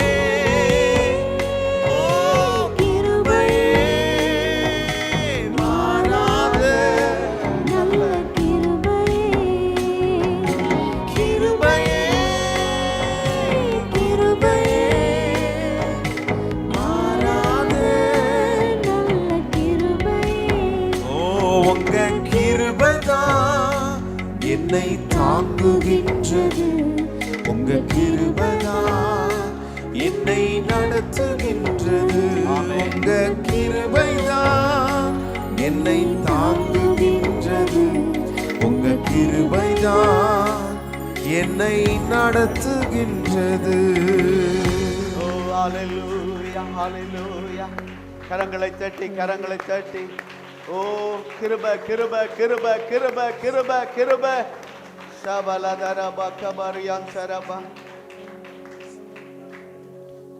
ஹல்லேலூயா உமக்கு நன்றி அப்பா அன்புள்ள இயேசுவே ஆராதனையின் முடிவின் நேரத்திற்காய் உமக்கு நன்றி செலுத்துகிறோம் அப்பா ஆண்டவரே உமக்கு நன்றி தேவரீர் இம்மட்டும் நாங்கள் வந்ததற்கு நாங்கள் ஏமாத்திரோம் நீர் பாராட்டின கிருபை தயவு இரக்கம் மிகவும் பெரியது ஆண்டவரே நன்றி அப்பா ஸ்தோத்திரம் ஆண்டவரே புழுதியிலும் குப்பையிலும் கிடந்த எங்களை தூக்கி எடுத்து இன்றைக்கு உயர்வான ஸ்தலத்தில் எங்களை கொண்டு வந்திருக்கிறீங்க அதுக்காக நன்றி நன்றி ஆண்டவரே நாங்கள் எதை சொல்லி நாங்கள் உம்மை துதிப்பது என்று தெரியாதப்பா இது நல்லவர் இந்த கரத்தில் எங்களை ஒப்பு கொடுக்கிறோம் ஆண்டவரே தாவீதை போல நாங்களும் உம்முடைய சமூகத்தில் நிற்கிறோம் ஆண்டவரே தொடர்ந்து எங்களை வழி நடத்துங்க நீர் கொடுத்த வார்த்தையின்படியே எங்களை நடத்த போறதுக்கு ஸ்தோத்திரம் தாவீதுக்கு மாத்திரமல்ல உம்மை நேசிக்கிற உம்மை ஆராதிக்கிற உம்மையே பின்பற்றி நடக்கிற ஒவ்வொருவருக்கும் நீர் நல்லவராக இருக்கிறீரப்பா ஸ்தோத்திரம் ஆண்டவரே தாவீது கருளின நிச்சயமான கிருபைகளை உங்களுக்கு நித்திய உடன்படிக்கையாக ஏற்படுத்துவேன் என்று எங்களுக்கு சொல்லி இருக்கிறீங்கப்பா வார்த்தையை நிறைவேற்ற போகிறதுக்காய் ஸ்தோத்திரம் இந்த மாதத்தில் எங்களுக்கு கொடுத்த இந்த வாக்குத்தத்தம் எங்கள் வாழ்க்கையில் அப்படியே நிறைவேற்றி கொடுப்பீராக உத்தமமாய் பின்பற்றுகிறவர்களுக்கு கர்த்தர் நன்மையை வழங்காதிரார் என்று சொல்லியிருக்கிறது உத்தமமாய் நாங்கள் உம்மை பின்பற்றி நடக்க ஒவ்வொரு நாளும் எங்களுக்கு கிருபை தந்து இப்படிப்பட்ட நல்ல ஆண்டவர் ஆசீர்வாதங்களை நாங்கள் சுதந்திரிக்க, எங்கள் சந்ததி சுதந்திரிக்க ஆண்டவரே கிருபை தாங்க. ஆண்டவரே ஸ்தோத்திரம் ஆண்டவரே. ஒரு வார்த்தை கூட ஆண்டவரே நாங்கள் இது கேட்டது மட்டுமல்ல, எங்கள் வாழ்க்கையில் அப்படியே நீங்கள் நிறைவேற்றி முடிக்க போகிறதுக்காய் ஸ்தோத்திரம். ஸ்தோத்திரம் ஆண்டவரே, ஸ்தோத்திரம் ஆண்டவரே, ஸ்தோத்திரம் ஆண்டவரே. துன்பத்தை கண்ட வருஷங்களுக்கு சரியா எங்களை மகிழ்ச்சி ஆக்குகிற தேவ கரத்தில் எங்களையும் எங்கள் சபை மக்களையும் குடும்பத்தையும் ஒப்பு கொடுக்கிறோம் ஆண்டவரே. எங்களை இன்னும் பரிசுத்தப்படுத்த உம்மை கிட்டி சேர உமக்காக வாழ எங்களுக்கு கிருபை தாங்க ஆண்டவரே. ஸ்தோத்திரம் ஆண்டவரே, ஸ்தோத்திரம் ஆண்டவரே. இந்த ஆராதனையில் கலந்து கொண்ட ஒவ்வொரு குடும்பத்தையும் ஆண்டவர் அப்படியே உயர்த்தி வைங்க, உயர்த்தி ஆசீர்வதிங்க ஆண்டவரே. அவங்க நினைப்பதற்கு வேண்டிக் கொள்வதற்கும் மிக அதிகமாய் செய்யுங்க ஆண்டவரே. நாங்களும் ஒரு நாளிலே நாங்கள் இப்படிப்பட்ட உயர்வுக்கு வந்தது நாங்கள் எம்மாத்திரம் என்று சொல்லத்தக்கதான அந்த வார்த்தைக்காய் நன்றி ஆண்டவரே. அதை சொல்ல நீங்க வைக்க போறீங்க, அதற்காக நன்றி ஆண்டவரே. நம்முடைய கரத்தில் ஒப்பு கொடுக்கிறோம். நம்முடைய பிள்ளைகள் கொடுத்த அருமையான காணிக்கை தசமபாகங்களை கர்த்தர் ஆசீர்வதிங்க. அவர்கள் உமக்கென்று விதைத்து இருக்கிறார்கள். 100 மடங்கு பலனடைய கர்த்தர் உதவி செய்யுங்க. சொந்த பிஸ்னஸை ஆசீர்வதிங்க. வேலைக்கு போகிற ஒவ்வொருவரையும் நீர் ஆசீர்வதிங்கப்பா. அவங்களுக்கு கையின் பிரயாசத்தை நீங்கள் ஆசீர்வதிங்க ஆண்டவரே. ஸ்தோத்திரம் ஆண்டவரே, எமக்கு நன்றியப்பா. பற்றாக்குறைகளை மாற்றுங்கப்பா ஆண்டவரே. தேவைகள் அனைத்தும் சந்திக்கப்படட்டும். கடன் பிரச்சனைகள் மாறட்டும் ஆண்டவரே. வேதனைகள் மாறட்டும் அப்பா. ஸ்தோத்திரம் ஆண்டவரே. நெருக்கங்கள் மாறட்டும் ஆண்டவரே. நான் உங்களை விசாலத்திலே வைப்பேன் சொல்லி இருக்கிறீங்களே, அப்படிப்பட்ட ஒரு மாற்றத்தை சபையில் இருக்கிற ஒவ்வொரு குடும்பத்திலும் ஆண்டவர் கட்டளையிடுவீராக. கண்ணீர் ஜெபங்களை கேட்பீராக. உம்முடைய ஆண்டவரே வார்த்தையை கேட்டு அதன்படி செய்யும் போது நிச்சயமாய் நீர் எங்களை ஆசீர்வதிக்கிறவர் அப்பா. தொடர்ந்து அவர்களை ஆசீர்வதிங்க. வாலிப பிள்ளைகளுக்காக ஸ்தோத்திரம், குழந்தைகளுக்காக ஸ்தோத்திரம் ஆண்டவரே. எல்லாரையும் நீங்கள் ஆட்கொண்டு நடத்துங்க. இந்த வாரம் முழுவதும் உங்கள் பிரசன்னம் கூட இருந்து நடத்திட்டோம். உங்களுடைய போக்கிலும் வரத்திலும் நம்முடைய பாதுகாப்பை கட்டளையிடுங்க ஆண்டவரே. கட்டளையிடுங்கப்பா. எந்த சேதம் வரக்கூடாது. ஒவ்வொரு நாளும் உடைய கிருபை, தயவு, இரக்கம் கிடைத்து நடக்க கிருபை செய்யுங்க. ஆசீர்வதிங்க ஆண்டவரே. ஸ்தோத்திர. அடுத்த வாரத்தில் வரும்போது நல்ல சாட்சிகளை கொண்டு வாங்க ஆண்டவரே. உங்கள் நாமம் மகிமைப்படட்டும் அப்பா. ஸ்தோத்திரம். ஆன்லைன் மூலமாய் பார்த்து கொண்டிருக்கிற ஒவ்வொருவரையும் ஆண்டவர் ஆசீர்வதிப்பீராக, ஆசீர்வதிப்பீராக. ஆஸ்பத்திரியில் இருக்கிற ஒவ்வொருவருக்காகவும் நாங்கள் ஜெபிக்கிறோம். அவர்களுக்கும் நல்ல சுகத்தை பலனையும் கட்டளையிடுங்க ஆண்டவரே. உங்கள் நாமம் மகிமைப்படட்டும். இந்த நாள் முழுதும் கர்த்தர் எங்களோடு இருந்து எல்லா ஊழியத்திலும் நீர் கூட இருந்து நடத்தி வந்ததற்காக ஸ்தோத்திரம். உம்முடைய பிள்ளைகளை பயன்படுத்தினதற்காக நன்றி. உங்கள் நாமம் மகிமைப்பட்டதற்காக ஸ்தோத்திரம். எங்களை முற்றிலும் தாழ்த்தி ஒப்பு கொடுக்கிறோம் இயேசுவின் நாமத்தில் பிதாவே.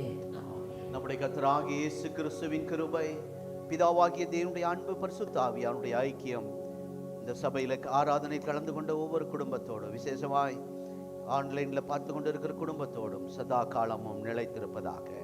ஆமென். God bless you. கர்த்தர் உங்களை ஆசீர்வதிப்பார்.